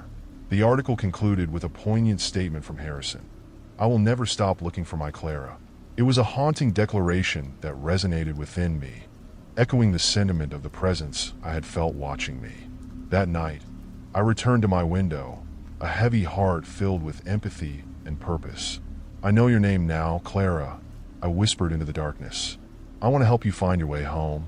The air around me felt charged with emotion, and I could sense the unseen eyes returning, their energy wrapping around me like a warm embrace. But as I looked out into the darkness, I noticed something I hadn't before: faint, ghostly silhouettes moving in the shadows outside. They danced just beyond my line of sight, flickering in and out like candles extinguished by a sudden breeze. "Clara," I called softly, my voice steady but filled with urgency. "If you're here, please show me what I need to know." Suddenly, the shadows converged, coalescing into a singular figure that hovered just beyond the window pane. My breath caught in my throat as I realized this was not only Clara but the entire family, their faces illuminated in shades of sorrow and longing. I felt the weight of their collective grief pressing down on me, urging me to take action. "Can you hear me?" I asked, my heart racing. "What happened to you?" In response, the shadows began to swirl, and I could feel a distinct pull toward the attic. It was as if Clara was guiding me, urging me to uncover more about her fate. I hesitated, knowing the attic was filled with remnants of the past, yet I felt a compulsion to follow their lead. I climbed the creaky stairs once again, my heart pounding with anticipation. Once in the attic, I felt the air shift, thickening with energy as the family's presence surrounded me. I moved cautiously, searching for anything that could offer further insight into their lives. Just then, a gust of wind whipped through the attic, sending dust swirling in the dim light. My flashlight flickered, and I turned it toward the old trunk I had previously opened. Something glinted beneath the letters and photographs, catching my eye. I knelt down and brushed aside the items, revealing a small, ornate locket. It was intricately designed, its surface adorned with delicate engravings. My fingers trembled as I picked it up, feeling the cool metal against my skin. I opened it carefully, revealing two small, faded photographs, one of Clara and the other of a boy, perhaps her brother. A sense of urgency coursed through me as I realized the importance of this locket. It felt like a missing piece of the puzzle, an artifact steeped in the love and memories of the family. I could almost feel Clara's spirit resonating with it, guiding me to understand the bond that had once existed within these walls. With the locket in hand, I returned to my room, intent on connecting with Clara's spirit once more. I placed the locket on the windowsill, a beacon of hope for the lost child.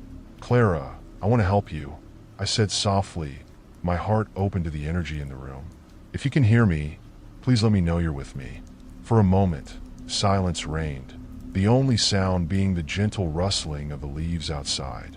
Then, as if responding to my plea, the air around me thickened with emotion, and I felt a presence enveloping me, a comforting warmth that filled the room. "Thank you," a soft voice whispered, echoing through the darkness. It was Clara, her voice laced with sadness, yet filled with gratitude. "Thank you for remembering me." The room grew brighter, and the shadows seemed to coalesce around the locket, illuminating the space. Clara's image flickered into view, her pigtails dancing in an invisible breeze, her smile radiant yet tinged with sorrow. "I need you to understand," she continued, her voice like a gentle breeze. "I didn't leave willingly.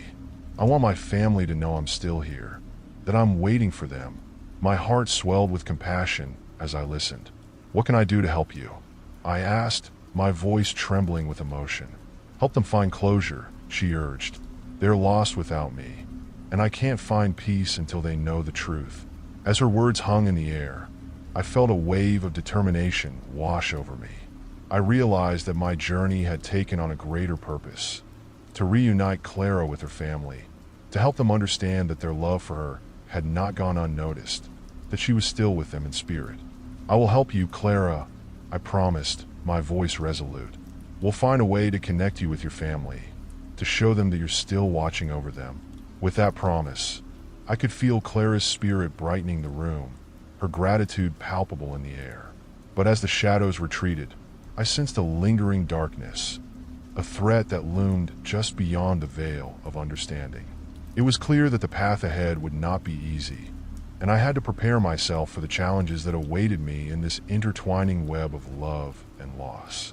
As the night wore on, I felt the weight of the task ahead settling on my shoulders. I had awakened a mystery that needed unraveling, and I was determined to see it through to the end, no matter how terrifying the truth might be.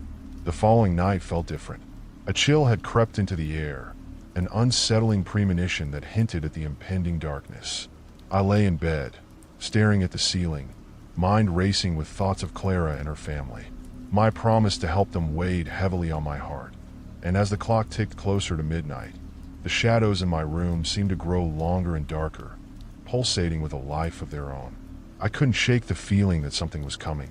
Perhaps it was the residual energy from the attic, or maybe the shadows I had seen before were preparing to reveal themselves in a new, more ominous way.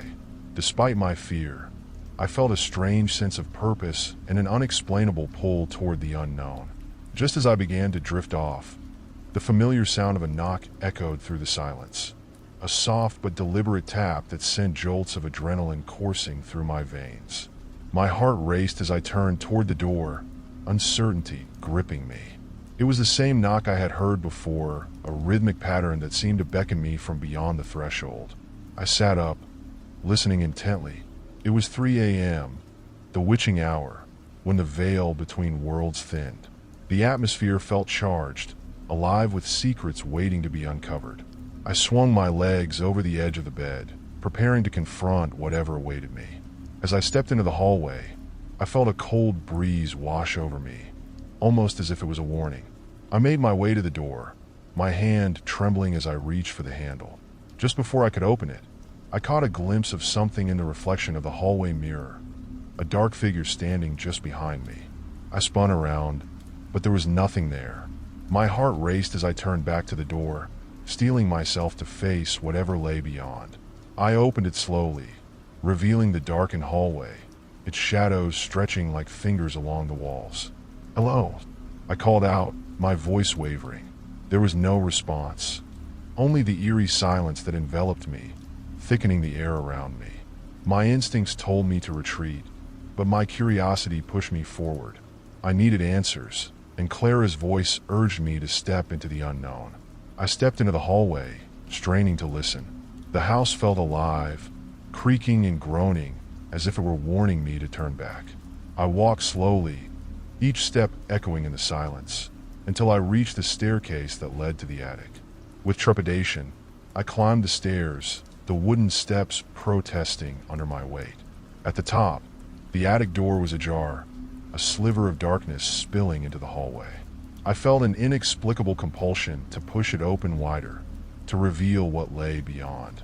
As I stepped into the attic, a sudden gust of wind blew through the space, causing the curtains to flutter and the old boxes to rattle.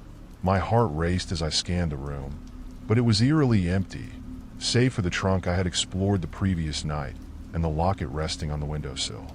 Just as I began to breathe a sigh of relief, a shadow flickered in my peripheral vision. I turned, but nothing was there. My heart pounded in my chest as a feeling of dread washed over me. Clara had warned me that her family was still searching for her. Was it possible that something darker was lurking in the corners of my home? Suddenly, I felt a cold presence behind me.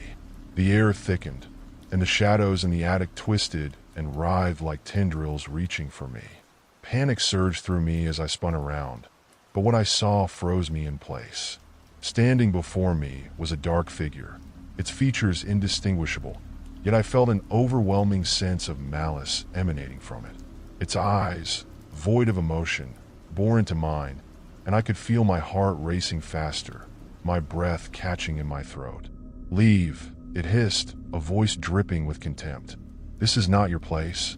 I took a step back, my instincts screaming at me to run, but I stood my ground, clutching the locket tightly. "I'm here to help Clara," I said, my voice steady despite the fear coursing through me. "She deserves peace."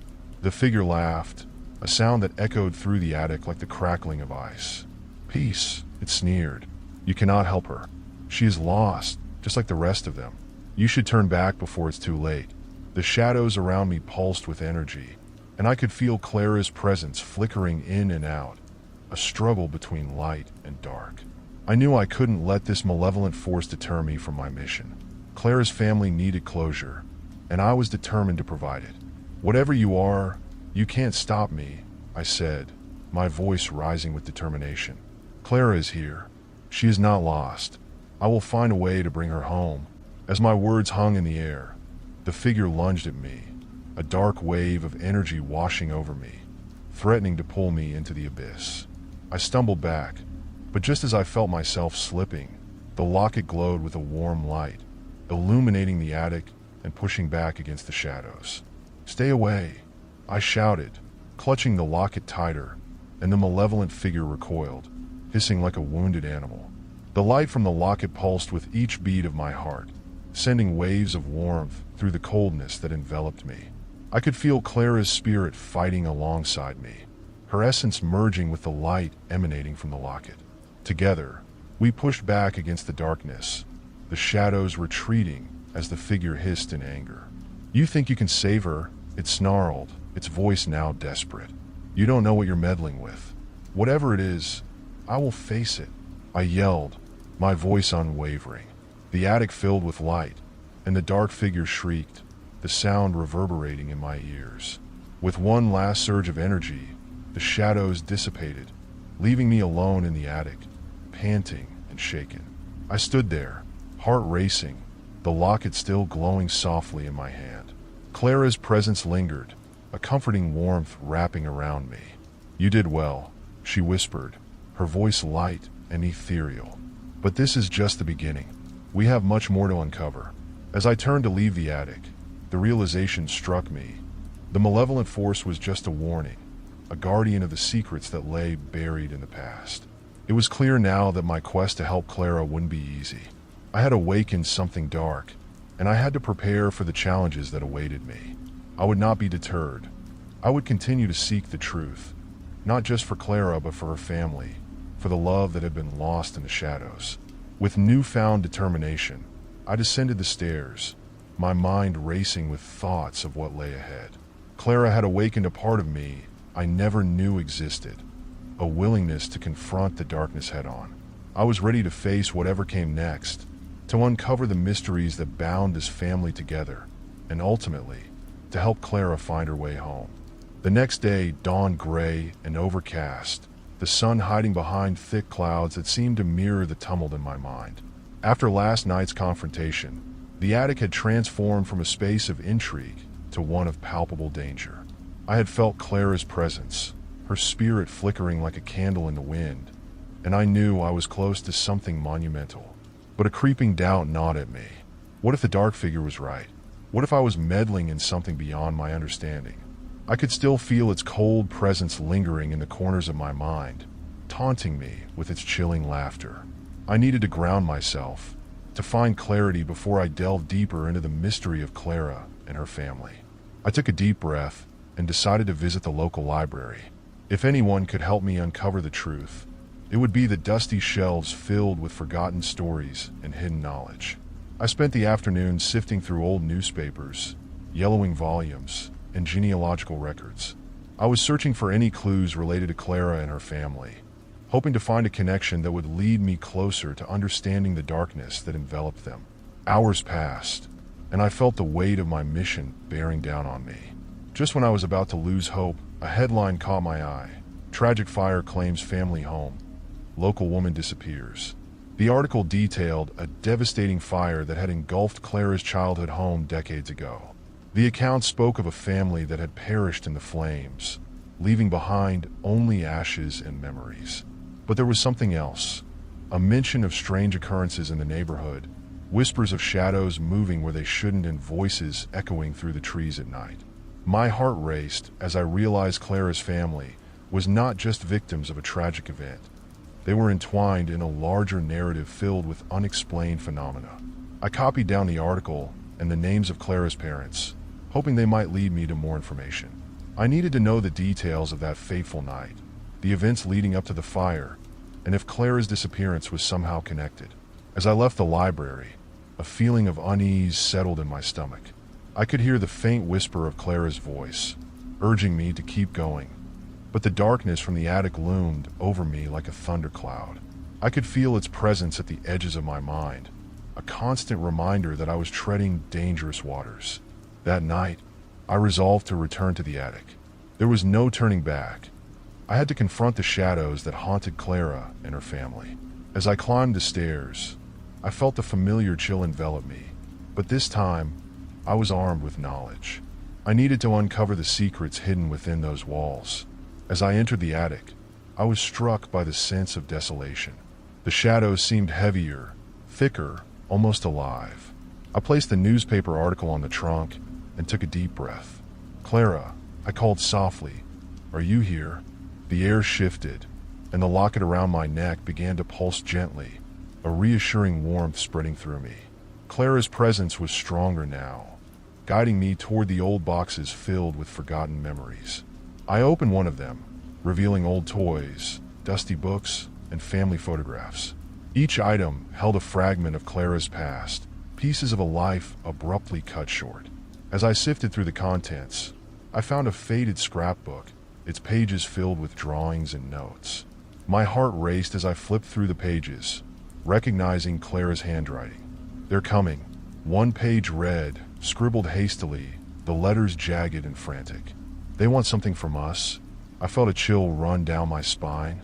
Who were they? What did they want? The words sent a shiver through me, the echoes of Clara's fear reverberating in the stillness of the attic. I continued to read, hoping for clarity. Another entry caught my eye.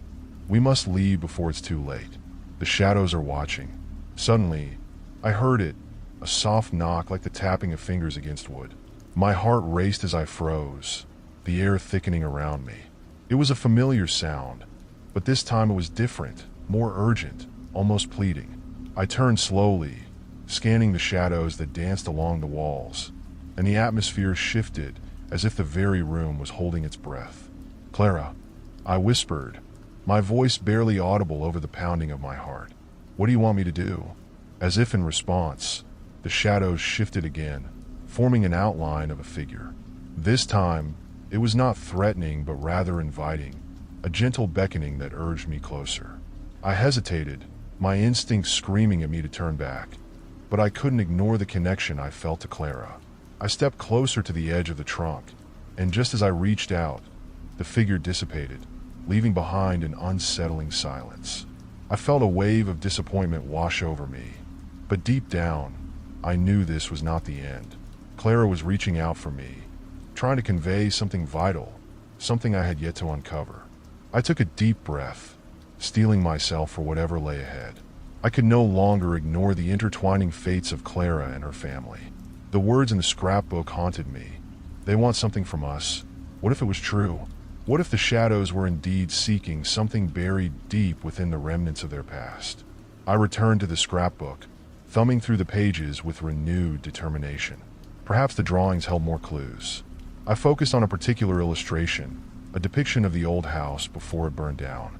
In the background, I noticed something peculiar, a dark figure lurking in the trees, its form barely distinguishable. My heart sank as the realization washed over me. The shadows had always been there, watching, waiting for their chance to reclaim what was lost. My resolve hardened. I needed to dig deeper into the family's history and uncover the truth behind the fire, the secrets buried beneath the ashes. I had to confront the shadows, not just for Clara but for her family, to understand why they were still tethered to this world.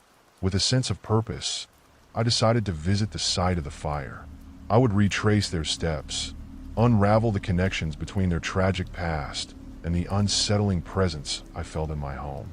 This would be the key to helping Clara find peace and perhaps even sever the ties binding her to the darkness. The night was heavy with anticipation as I prepared to face the unknown, my heart pounding with both fear and determination. I knew I was venturing into dangerous territory, but I couldn't turn back. Clara's voice echoed in my mind, urging me to uncover the truth. I would face whatever darkness awaited me, armed with the light of hope and the unwavering desire to set her spirit free. The journey to the site of the fire was fraught with unease. The air was thick, and a sense of foreboding clung to me like a shroud. Each passing moment seemed to draw me deeper into a nightmare I couldn't escape. I drove through the narrow streets of my neighborhood, the familiar sights warped by the weight of the past I was about to confront. As I approached the location where Clara's family home once stood, I felt the temperature drop, the chill biting through my jacket. The area was now a vacant lot, overgrown with weeds and wild grass, remnants of a tragedy that had been forgotten by time. A few broken bricks remained, scattered like bones in a graveyard, but the place felt haunted, as if the very ground held the screams of those who had perished within the flames. Stepping out of my car, I surveyed the lot, trying to picture the house in its prime. Clara's words echoed in my mind. The shadows are watching. I scanned the edges of the property, half expecting to see those dark figures lurking just beyond my sight, but all was still. My pulse quickened as I stepped closer to the heart of the desolation. I knelt on the ground, my fingers brushing against the earth that once housed Clara's family. I felt a connection to this place, a tether that bound me to the pain and sorrow that lingered. Suddenly, a chill swept through the air, and I could hear whispers, faint, disembodied voices carried by the wind. "Help us! Help us!" they murmured, each word sinking deeper into my soul. I closed my eyes, focusing on the sound, allowing it to guide me. "Clara, are you here?" I whispered, my voice barely breaking through the cacophony. As if in response, the wind picked up, swirling around me with a fierce intensity. I opened my eyes and noticed a slight shimmer on the ground, as if the air itself was vibrating with energy. It pulled me toward a spot in the center of the lot, where the weeds were particularly thick. Kneeling down, I began to clear away the tangled foliage. My heart raced as I uncovered something solid, a fragment of a charred beam, still smoldering with a faint warmth. My fingers traced the edges, and I felt a sudden surge of emotion. Memories flooded my mind, vivid flashes of Clara and her family, the laughter, the love, the unspoken fear that hung over them like a storm cloud. I gasped as I recalled the scrapbook's warning. "We must leave before it's too late." Tears streamed down my cheeks as I recognized the weight of their burden. The shadows that had watched over them were no ordinary specters. They were remnants of their unresolved grief and suffering. I understood now. The fire hadn't just claimed their home. It had trapped their spirits in this realm, ensnared by the memories of what once was. They were not merely victims. They were lost souls, pleading for someone to uncover their truth. As I continued to dig, my hands trembling with urgency, I unearthed a small metal box, heavily tarnished but intact. My heart raced as I pried it open, revealing a collection of letters tied together with a fraying ribbon. The first letter was addressed to Clara, written in a shaky hand. "Dearest Clara," it began, "I am so sorry. I didn't mean for any of this to happen. I thought I could protect you." The words trailed off, a haunting testament to the family's turmoil. I could feel the weight of despair in each line, a desperate plea echoing across the years. As I read further, the truth began to unfurl. The letters spoke of hidden secrets, a family curse that had plagued them for generations. They detailed a pact made long ago, one that bound their family to the shadows, granting them prosperity at the cost of their souls. The last letter was written shortly before the fire. I fear they are coming for us. The shadows will not rest until they reclaim what is theirs. My heart sank as I realized the darkness that had watched Clara and her family was not merely an ominous presence. It was a manifestation of the family's past sins. The shadows were hungry, demanding restitution for the pact they had made.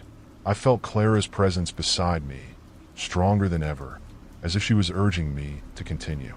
I couldn't leave her and her family trapped in this cycle of despair. I had to confront the shadows, to break the curse that bound them to this place. Determined, I packed the letters back into the box and stood up, brushing the dirt from my knees. I knew what I had to do. I had to summon the shadows, to face them head on, and demand that they release Clara and her family from their torment. As I walked away from the lot, I felt an electric energy coursing through me, a sense of purpose igniting my spirit. I would return to the attic and confront whatever awaited me there. The shadows had lingered long enough. It was time to break their hold on Clara and her family once and for all. That night, the air was heavy with anticipation as I ascended to the attic once more. The atmosphere crackled with tension, and I could sense the shadows swirling around me, drawn to the energy radiating from the letters I had found. I placed the metal box on the trunk, feeling Clara's presence envelop me like a protective cloak. "Clara," I called out, my voice steady. "I'm here to help you. I know the truth now." The room fell silent, the air thick with an unspoken tension. Then, from the shadows, the figure of Clara slowly emerged. Her form was translucent, flickering in and out of existence like a flame struggling to stay alight.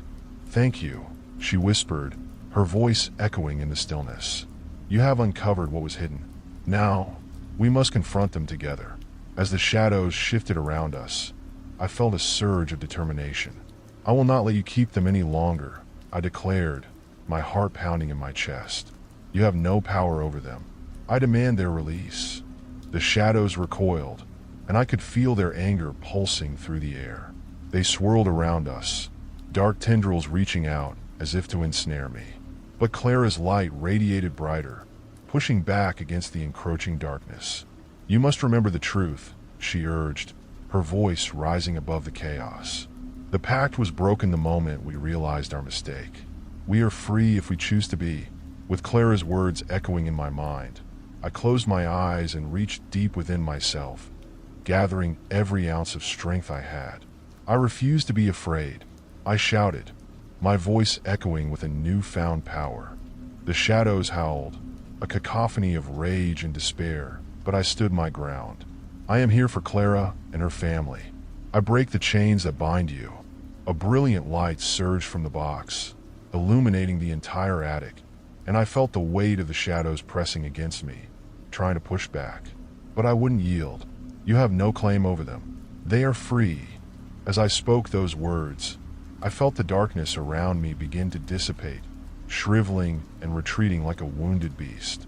Clara's form flickered beside me, her eyes filled with gratitude. "You are stronger than you know," she whispered, her voice filled with warmth. "Together, we can end this."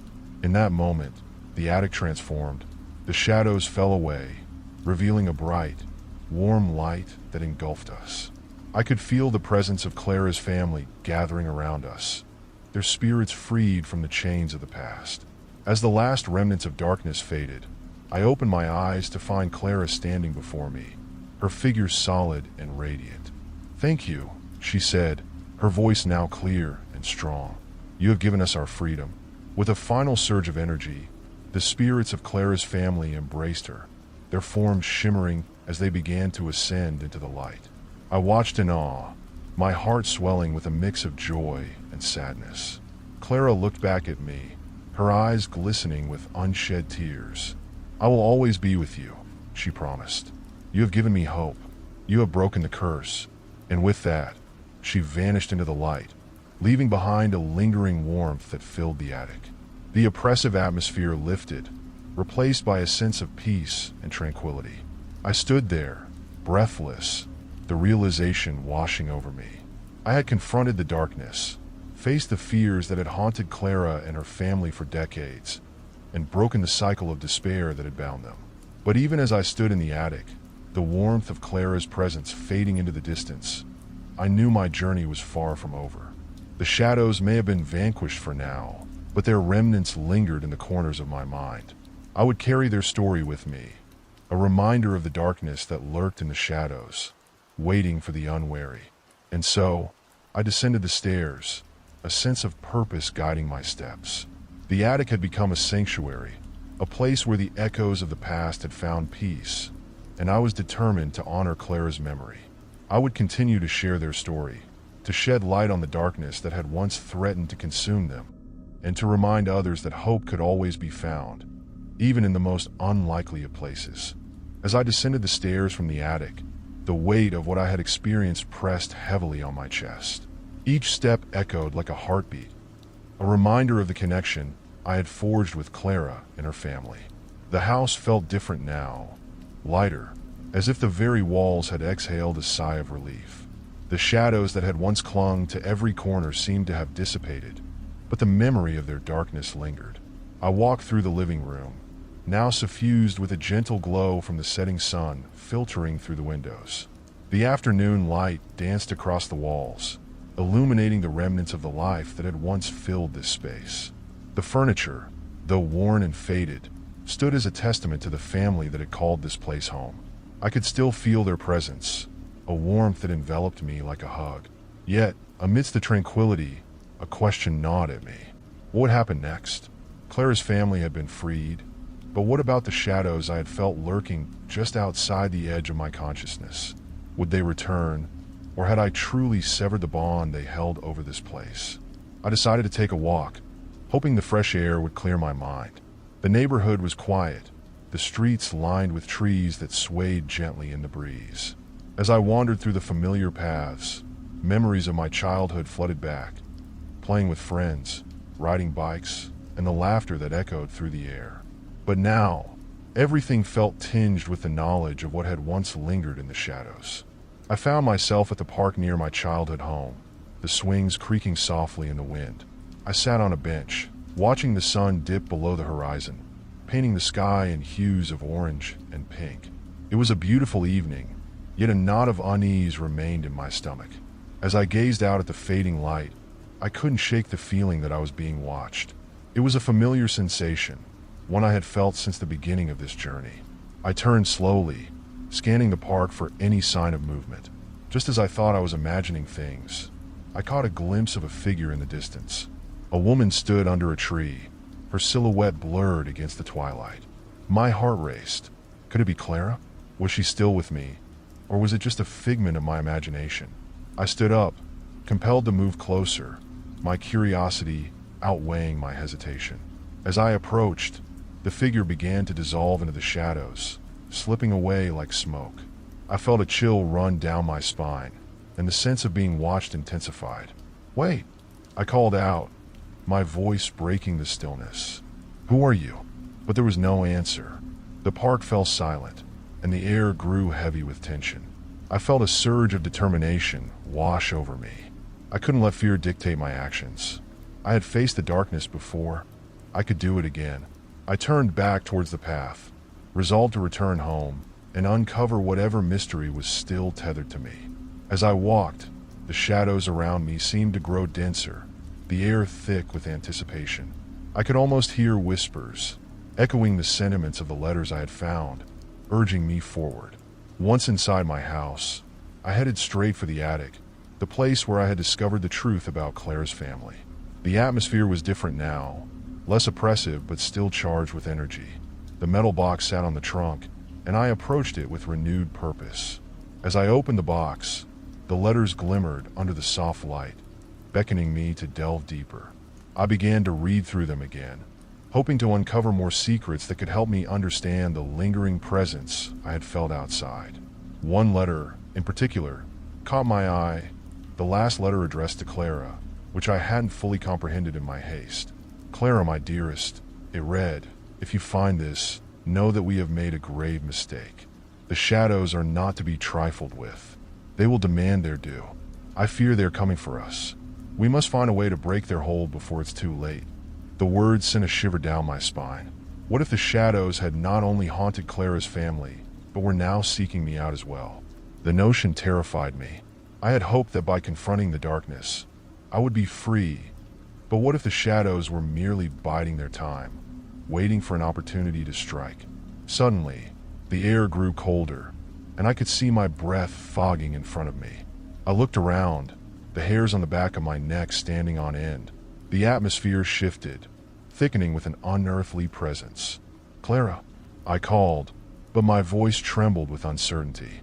In response, the shadows coalesced around me, forming shapes that danced at the periphery of my vision. I could feel the whispers escalating, a cacophony of voices pleading and wailing, swirling in a whirlwind of despair. "Leave us," one voice cried, breaking through the clamor. "You have no power here." My heart raced. The shadows were angry, their rage palpable. "I didn't come to harm you.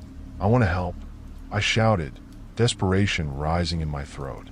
But as soon as the words left my mouth, the room darkened further. The shadows pressed in, their forms taking on more distinct shapes. Faces twisted in anger and sorrow, eyes filled with an insatiable hunger. "Help," another voice scoffed. "You can't help us. You can't save what is already lost." I took a step back, my heart pounding in my chest. "I know about the pact," I yelled, clenching my fists. "I know what you've done, but Clara is free now, and she deserves to rest." The shadows recoiled slightly, the faces flickering like candle flames. "You think you've broken our hold," one voice hissed, chilling me to the bone. "You know nothing of the darkness that binds us." In that moment, clarity struck me like a bolt of lightning. The shadows were not just remnants of Clara's family. They were manifestations of fear and regret, bound to the house and to me by the stories I had unearthed. "Then let me understand," I pleaded, my voice steady despite the fear coursing through me. "Let me hear your stories." The room fell silent, the shadows retreating slightly. "You wish to understand?" a voice murmured, softer now, tinged with a hint of curiosity. "Very well, but know this. The truth is a double-edged sword." I nodded, determination flooding my veins. "I'm ready. Tell me." The shadows shifted and morphed, swirling around me as a vision began to unfold. I could see Clara and her family standing together, laughter spilling from their lips, unaware of the darkness that lurked just beyond the edge of their happiness. Then the scene shifted. The family gathered in the living room, their faces pale and drawn, as the shadows began to seep into their lives, whispers curling around them like smoke. The pact was made in desperation, a voice intoned, resonating through the air. We sought power and protection, but it came at a cost.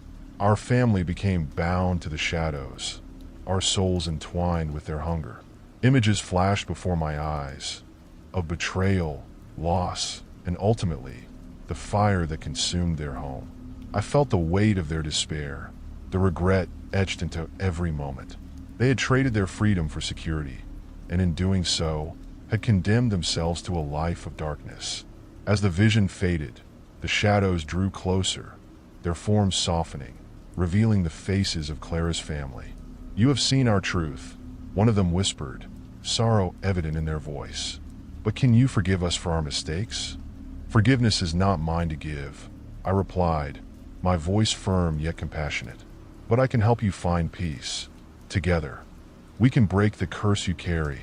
A moment of silence passed, and then the shadows shifted again, morphing into a swirling vortex of energy. "Then guide us," the voice urged.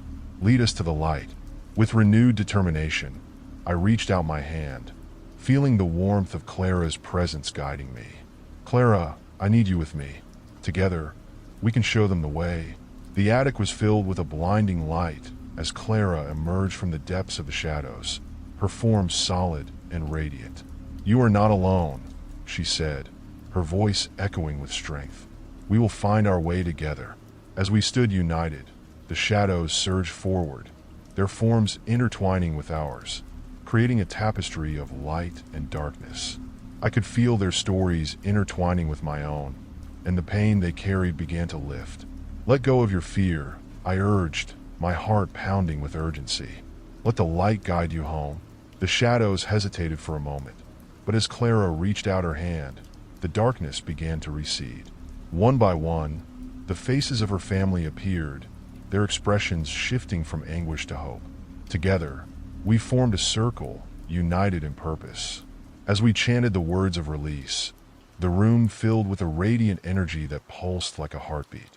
The shadows twisted and writhed, but they began to dissolve, the light breaking through their despair. "Thank you," the voices whispered in unison, a chorus of gratitude washing over me as they were lifted into the light. "We are free." The last remnants of darkness fell away, and I felt a profound sense of peace wash over the attic. The air lightened, and for the first time, the house felt truly alive, filled with warmth and love. As I stood there, breathless and trembling, I realized that I had not only helped Clara's family find peace, but had also liberated myself from the shadows that had haunted me. The echoes of the past had faded, leaving behind a sense of hope and renewal. I stepped back from the now empty space, the remnants of the shadows fading into nothingness. The attic, once a place of despair, had transformed into a sanctuary of light, a testament to the power of understanding and forgiveness. As I descended the stairs once more, the house felt different, filled with a sense of possibility. The future lay ahead, bright and inviting, and I knew that my journey had only just begun. The atmosphere in the attic was now suffused with a newfound warmth, the kind that makes you feel as though the walls are wrapping around you in a protective embrace. Yet, I was still aware that I stood at the precipice of a larger truth, one that lingered just beyond the horizon of understanding. Clara and her family had found peace, but the shadows still had stories to tell, stories that demanded to be unveiled. I felt an exhilarating rush coursing through me, yet a thread of apprehension weaved through the exhilaration. The echoes of Clara's family lingered in the air, their release acting as a reminder of the darkness still at play. I could sense the remnants of energy swirling around me, and I realized that while Clara's family had been freed, the pact they made with the shadows had not simply dissipated into nothingness. The attic door creaked slightly as I pushed it open, stepping cautiously into the dim hallway. I could feel the presence of something still lurking, the kind of palpable energy that hinted at deeper mysteries yet to be uncovered. Each step felt heavier, my heart thudding rhythmically against my ribcage. Shadows danced in the corners of my vision, flickering like candle flames, reminding me that my journey was far from over. As I reached the main floor, a sudden chill wrapped around me, snuffing out the warmth of the day. I glanced toward the window, the curtains fluttering as a breeze swept through, and caught sight of something out of the corner of my eye. A figure stood in the yard, half hidden by the darkness. It was too far away to make out details, but the feeling was unmistakable, the unmistakable sense of being watched. "Who's there?" I called out, my voice wavering slightly as it echoed into the void. No answer came, only the sound of rustling leaves as the figure began to dissolve into the shadows.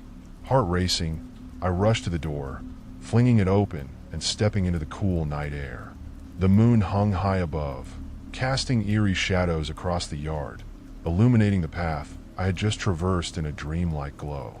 I scanned the surroundings, searching for the figure that had captivated my attention, but all that met my gaze was the silence of the night. My mind raced with possibilities. Was this another lingering spirit, a remnant of the past? Or was it something more sinister? I took a deep breath, feeling the chill settle into my bones, and stepped further into the yard. Each crunch of gravel beneath my feet echoed ominously in the stillness. "Show yourself," I shouted, feeling an unexpected rush of defiance. "If you have something to say, then say it." The air around me thickened, a heavy silence enveloping the yard. Suddenly, a low, haunting laugh echoed from the shadows, sending a jolt of fear down my spine. "Ah, brave little mortal," a voice slithered from the darkness, smooth and menacing. So eager to confront what you cannot understand. I turned, searching for the source of the voice, my heart pounding. "What do you want?" I demanded, trying to sound more confident than I felt. "I've freed Clara and her family. You have no power here." The laughter grew louder, echoing around me, a cacophony of voices merging into one. "Free? They are free, yes, but at a cost. You have unwittingly become entwined in our game." As the shadows shifted, a figure emerged, cloaked in darkness, its features obscured. It moved fluidly, gliding across the ground as though it were a wisp of smoke. I could barely discern its shape, tall, looming, with piercing eyes that glimmered like stars in the night sky. "What game?" I asked, my voice barely above a whisper. "What do you want from me? You wish to understand, don't you?" it said, its tone dripping with malice. "You crave knowledge, yet you tread dangerously close to the edge. There are truths that you are not prepared to face." I stood my ground, feeling the weight of the moment pressing down on me. "Then let me face them. I'm not afraid of you." The figure chuckled darkly, the sound sending shivers racing down my spine. "Ah, but fear is a powerful motivator, little one. You have seen the darkness, but have you truly grasped its depths?" The shadows shifted again, and I felt a surge of energy wash over me. The whispers grew louder, intertwining with the figure's voice, forming a chaotic symphony that rattled my bones. "You are connected to this place, to its history. The shadows demand a reckoning." In that instant, I felt an overwhelming sense of urgency. I needed to confront the truth, to face whatever darkness lay before me. "Then show me," I commanded, my voice steadier now. "I won't back down."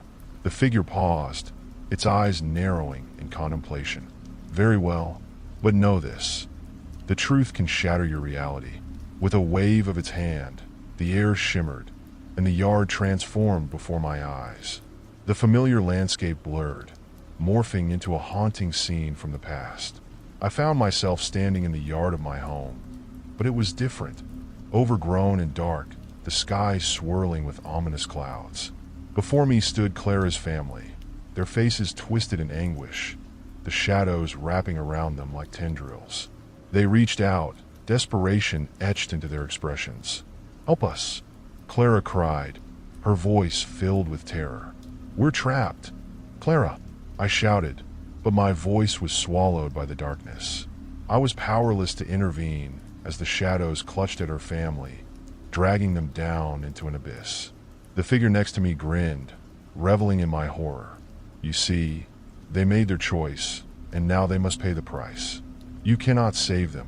I felt a surge of anger rise within me. "No, I can't let this happen." My heart pounded in my chest as I lunged forward, desperation fueling my movements. But as I reached for Clara, the shadows twisted around her, forcing me back. "You cannot escape the darkness," the figure taunted. "You are merely a pawn in this game." "Then let me play," I challenged, my voice unwavering. "I will find a way to save her." The figure narrowed its eyes, and I felt the air crackle with tension. "Very well. But remember, little mortal, the game is not as simple as it seems." Suddenly, the scene shifted again. I found myself back in the yard, the figure standing before me, arms crossed, a knowing smirk plastered across its face. "The shadows are relentless, but you have shown courage. Perhaps there is hope for you yet. What do you want from me?" I demanded, frustration boiling over. "Why are you doing this?" The figure's expression darkened. "To test you, to see if you are truly worthy of the knowledge you seek. The darkness has its own rules, and only those who understand its depths can navigate it." I squared my shoulders, determination washing over me. "I won't back down. I'll find a way to break the cycle." The figure studied me for a moment, a flicker of respect crossing its features. "Then prepare yourself. The true nature of the shadows will be revealed, and you must decide whether to embrace it or fight against it." As it spoke, the air shifted once more, swirling around us in a tempest of energy. I felt a sense of urgency rising within me, knowing that I was on the brink of uncovering the secrets that had haunted me for so long. "Show me," I said, resolute. "Let's end this." The figure nodded, and the shadows coalesced, forming a path that stretched before me, a path lined with memories, revelations, and choices that would test my very soul. And as I stepped forward, I knew that I was about to confront the darkness in its entirety. The path before me pulsed with energy, an eerie glow illuminating the way as I stepped forward, determined to confront the darkness that had haunted my life for so long. Each step felt heavy, laden with a weight of countless memories and unresolved mysteries. The air thickened, charged with an electric tension that crackled like static, urging me onward. As I walked, the shadows began to swirl around me, forming shapes and figures that flickered in and out of existence. They whispered secrets, fragmented phrases that echoed through the night, creating a haunting symphony that was both beautiful and terrifying. The words danced in my mind, teasing at the edges of my understanding, beckoning me to listen closer. Do you remember the laughter? A voice drifted through the chaos.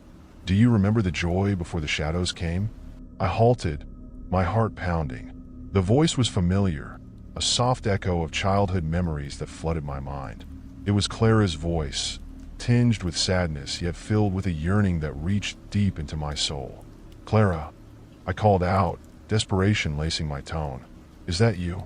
The shadows around me thickened, coalescing into a clearer shape. Clara stood before me, her ethereal form glowing softly in the darkness. Her eyes were wide with emotion, a mixture of hope and fear reflecting in their depths. "You've come for me," she whispered, her voice trembling. "But you need to understand what happened to me and my family." "What do you mean?" I asked, stepping closer. "I thought you were freed. I thought I could save you." A sad smile crossed her face, and she shook her head. "No one can be saved without understanding their past. My family made choices that bound us to this darkness. We thought we could control it, but the shadows had other plans." I felt the air grow heavy with sorrow, the shadows around us writhing in a mournful dance. "What choices? What do you mean?" I pressed, my heart racing. "Tell me what I need to know." Clara's expression shifted, a flicker of fear crossing her features. "You must confront the truth of our existence. The shadows feed on our fears, our regrets. They twist our memories and make us believe we can escape, but they always find a way back." Suddenly, the shadows around us began to shift, the once cohesive form of Clara flickering like a candle in a storm. "No, stay with me," I cried out, reaching for her. "Please." "I'm here," she said, her voice echoing with a haunting resonance. "But you must be brave. You have the power to break this cycle, but only if you face the shadows within yourself." The world around me began to distort, and I was engulfed in a swirling vortex of memories. I felt myself being pulled into a kaleidoscope of moments. Childhood laughter mingled with shadows lurking in the corners of my memories. I saw fragments of Clara's life, flashes of joy intertwined with sorrow, each moment revealing a deeper truth about the bonds we share with those we love. "You can do this," Clara's voice echoed through the chaos. "You must confront your fears." As I spun through the memories, I felt a presence, a dark figure watching, waiting. It loomed in the distance, a silhouette against the vibrant chaos of my past. I recognized it as the embodiment of my fears, the culmination of all my anxieties and regrets. "Face it," Clara urged, her voice rising above the noise. "Only then can we break free." With determination surging through me, I steeled myself. The dark figure approached, its form shifting like smoke, eyes glinting with malevolence. "You think you can confront me?" it hissed, its voice a low growl that resonated within my bones. "You are nothing but a mortal, bound to the darkness." "No," I shouted, my voice unwavering. "I am not afraid of you." The figure lunged forward, shadows swirling around it like a storm. I felt its icy breath against my skin, the weight of its despair pressing down on me. But within me, something ignited, a fierce light, a resolve to confront the darkness that had plagued my life for far too long. "Clara," I cried out, channeling my energy toward the figure. "Help me." In response, Clara's essence surged beside me, filling me with warmth and courage. Together, we stood against the darkness, a beacon of light piercing through the shadows. "You have no power here," I shouted, my voice rising above the chaos. The figure hesitated, its form flickering in uncertainty. "You cannot banish me. I am a part of you. I reject you," I proclaimed, pushing back against the darkness. "You are not my truth." With each word, I felt the shadows recede, their grip on me weakening. The light within me grew brighter, illuminating the space around us. Clara smiled, her presence radiating hope. "Yes, keep fighting." The figure shrieked, its voice a cacophony of anguish as the light enveloped it, banishing the shadows that had held me captive. "You think you can escape?" it screamed, its form dissolving into a mist of darkness. "I will return." "No," I shouted, my heart racing as the shadows shrank away. "You will not." As the figure vanished into nothingness, I felt a wave of relief wash over me. The swirling vortex around us stilled, transforming into a calm sea of light. Clara's essence shimmered beside me, a radiant glow of gratitude and peace. "You did it," she whispered, tears of joy in her eyes. "You faced the darkness."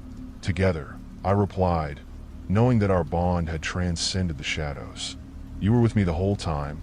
As the light enveloped us, I felt a profound sense of freedom. The memories that had haunted me now shone brightly, each one a testament to the resilience of love and understanding. Clara's family was free, and so was I. As the radiant light enveloped us, I felt a warmth unlike anything I had ever experienced. The shadows that had once loomed over my life receded, leaving behind a profound sense of peace and clarity. Clara's essence glowed beside me, illuminating the space as we stood together in this newfound tranquility. "We did it," I whispered, awash in a sense of accomplishment. The weight of fear that had burdened my heart for so long had finally lifted. I turned to Clara, her ethereal form shimmering with a soft glow. "You're free now. Your family can find peace." "Yes," she replied, her voice a gentle melody that resonated within me. "But there's one last truth we need to uncover. One final piece of the puzzle." A shiver of anticipation coursed through me. "What do you mean?" Clara extended her hand, and I took it, feeling an overwhelming connection between us. "We need to confront the origin of the shadows, the darkness that clung to my family and drew me into its grasp. Only by understanding it can we truly move on." With a deep breath, I nodded. Together, we stepped into the light, which morphed into a swirling landscape of memories and emotions, revealing a path that shimmered with hidden truths. As we walked forward, the scenery shifted, and I found myself in a room that felt hauntingly familiar. It was a dimly lit space filled with remnants of my childhood, a collection of toys scattered across the floor, old photographs lining the walls, and a heavy, ornate trunk tucked away in the corner. The atmosphere was thick with nostalgia, but there was also an undercurrent of darkness lurking in the shadows. "This is where it all began," Clara said softly, her eyes scanning the room. "This is where your fears took root." I stepped further into the room, memories flooding back. I recalled moments of laughter and joy mingled with shadows that crept in, insidious whispers that twisted my perceptions of reality. "It was here that I first saw the shadow," I murmured, my heart racing. "It terrified me. I thought it was just my imagination." Clara nodded, a solemn expression on her face. "Your imagination is powerful. It can create worlds and it can create fears, but it can also heal. The darkness thrives on fear, but it cannot survive without it." As her words settled in my mind, I felt the weight of understanding wash over me. The shadows were not merely external threats. They were reflections of my own insecurities, the remnants of past trauma that had intertwined with Clara's fate. "I need to face it," I whispered, fear prickling at the edges of my consciousness. "I need to confront the shadow once and for all." "Yes," Clara urged, her voice filled with encouragement. "You have the strength within you. Together, we can bring light to this darkness." I took a deep breath, steeling myself for the confrontation. The room darkened as the familiar silhouette began to take shape, the shadow creeping from the corners of the room, a malevolent presence that filled the air with a sense of foreboding. "Do you really think you can banish me?" the shadow hissed, its voice echoing with a deep, menacing growl. "I am part of you. I am your fears, your doubts. You cannot escape me. I am not afraid of you, I shouted, my voice resonating with newfound strength. You do not define me.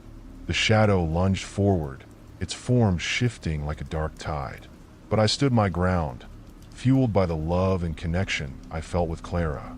You are nothing more than a figment of my imagination, I declared, pushing back against the darkness.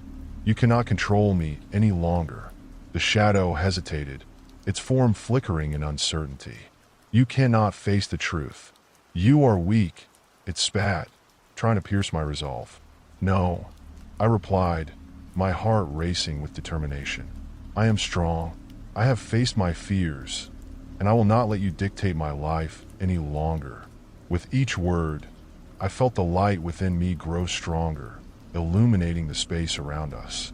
Clara's essence flared brightly beside me, a beacon of hope that pushed back against the encroaching darkness. Together, I urged her, feeling the power of our connection surge through us. As we united our strengths, the shadows shrieked, their forms dissolving into tendrils of smoke. You will regret this, they howled, their voices merging into a cacophony of despair. But I stood firm, channeling every ounce of courage I possessed. This ends now, I shouted, releasing the light from within, feeling it pulse and radiate outward. The darkness shrieked, twisting and writhing as the light engulfed it, a fierce conflagration of warmth and love. In that moment, the shadows shattered, bursting into a cascade of shimmering particles that filled the room with a dazzling brilliance. As the darkness dissolved, I felt the weight of fear lift completely from my shoulders. I was free, the room transformed, the dimness giving way to a radiant glow. The toys scattered across the floor sparkled with renewed life, and the photographs on the walls glowed with the warmth of cherished memories. Clara smiled at me, her eyes shining with gratitude and pride. You did it, she whispered, tears of joy shimmering in her eyes. You've broken the cycle. My family can finally rest. Thank you for guiding me, I replied, feeling an overwhelming sense of gratitude. Without you, I wouldn't have found the strength to confront my fears. With a gentle nod, Clara began to fade, her essence shimmering in the light. Remember, you are never alone. Love transcends the shadows. I will always be with you. As her presence faded into the brilliance, I felt a warmth enveloping me, a profound sense of closure and peace. I stood alone in the transformed room, surrounded by memories, each one a testament to resilience, healing, and the enduring power of love. With newfound strength, I stepped into the light, ready to embrace a future free from the shadows that had once haunted me. The unseen eyes that had watched me through my window every night had been transformed into a guiding light, illuminating my path forward. As I crossed the threshold, I felt a gentle breeze caressing my face, whispering promises of hope and renewal. The shadows no longer held power over me. I was ready to live, to thrive, and to honor the love that had set me free. If you like the story, don't forget to subscribe and like the video. Let's begin the next story.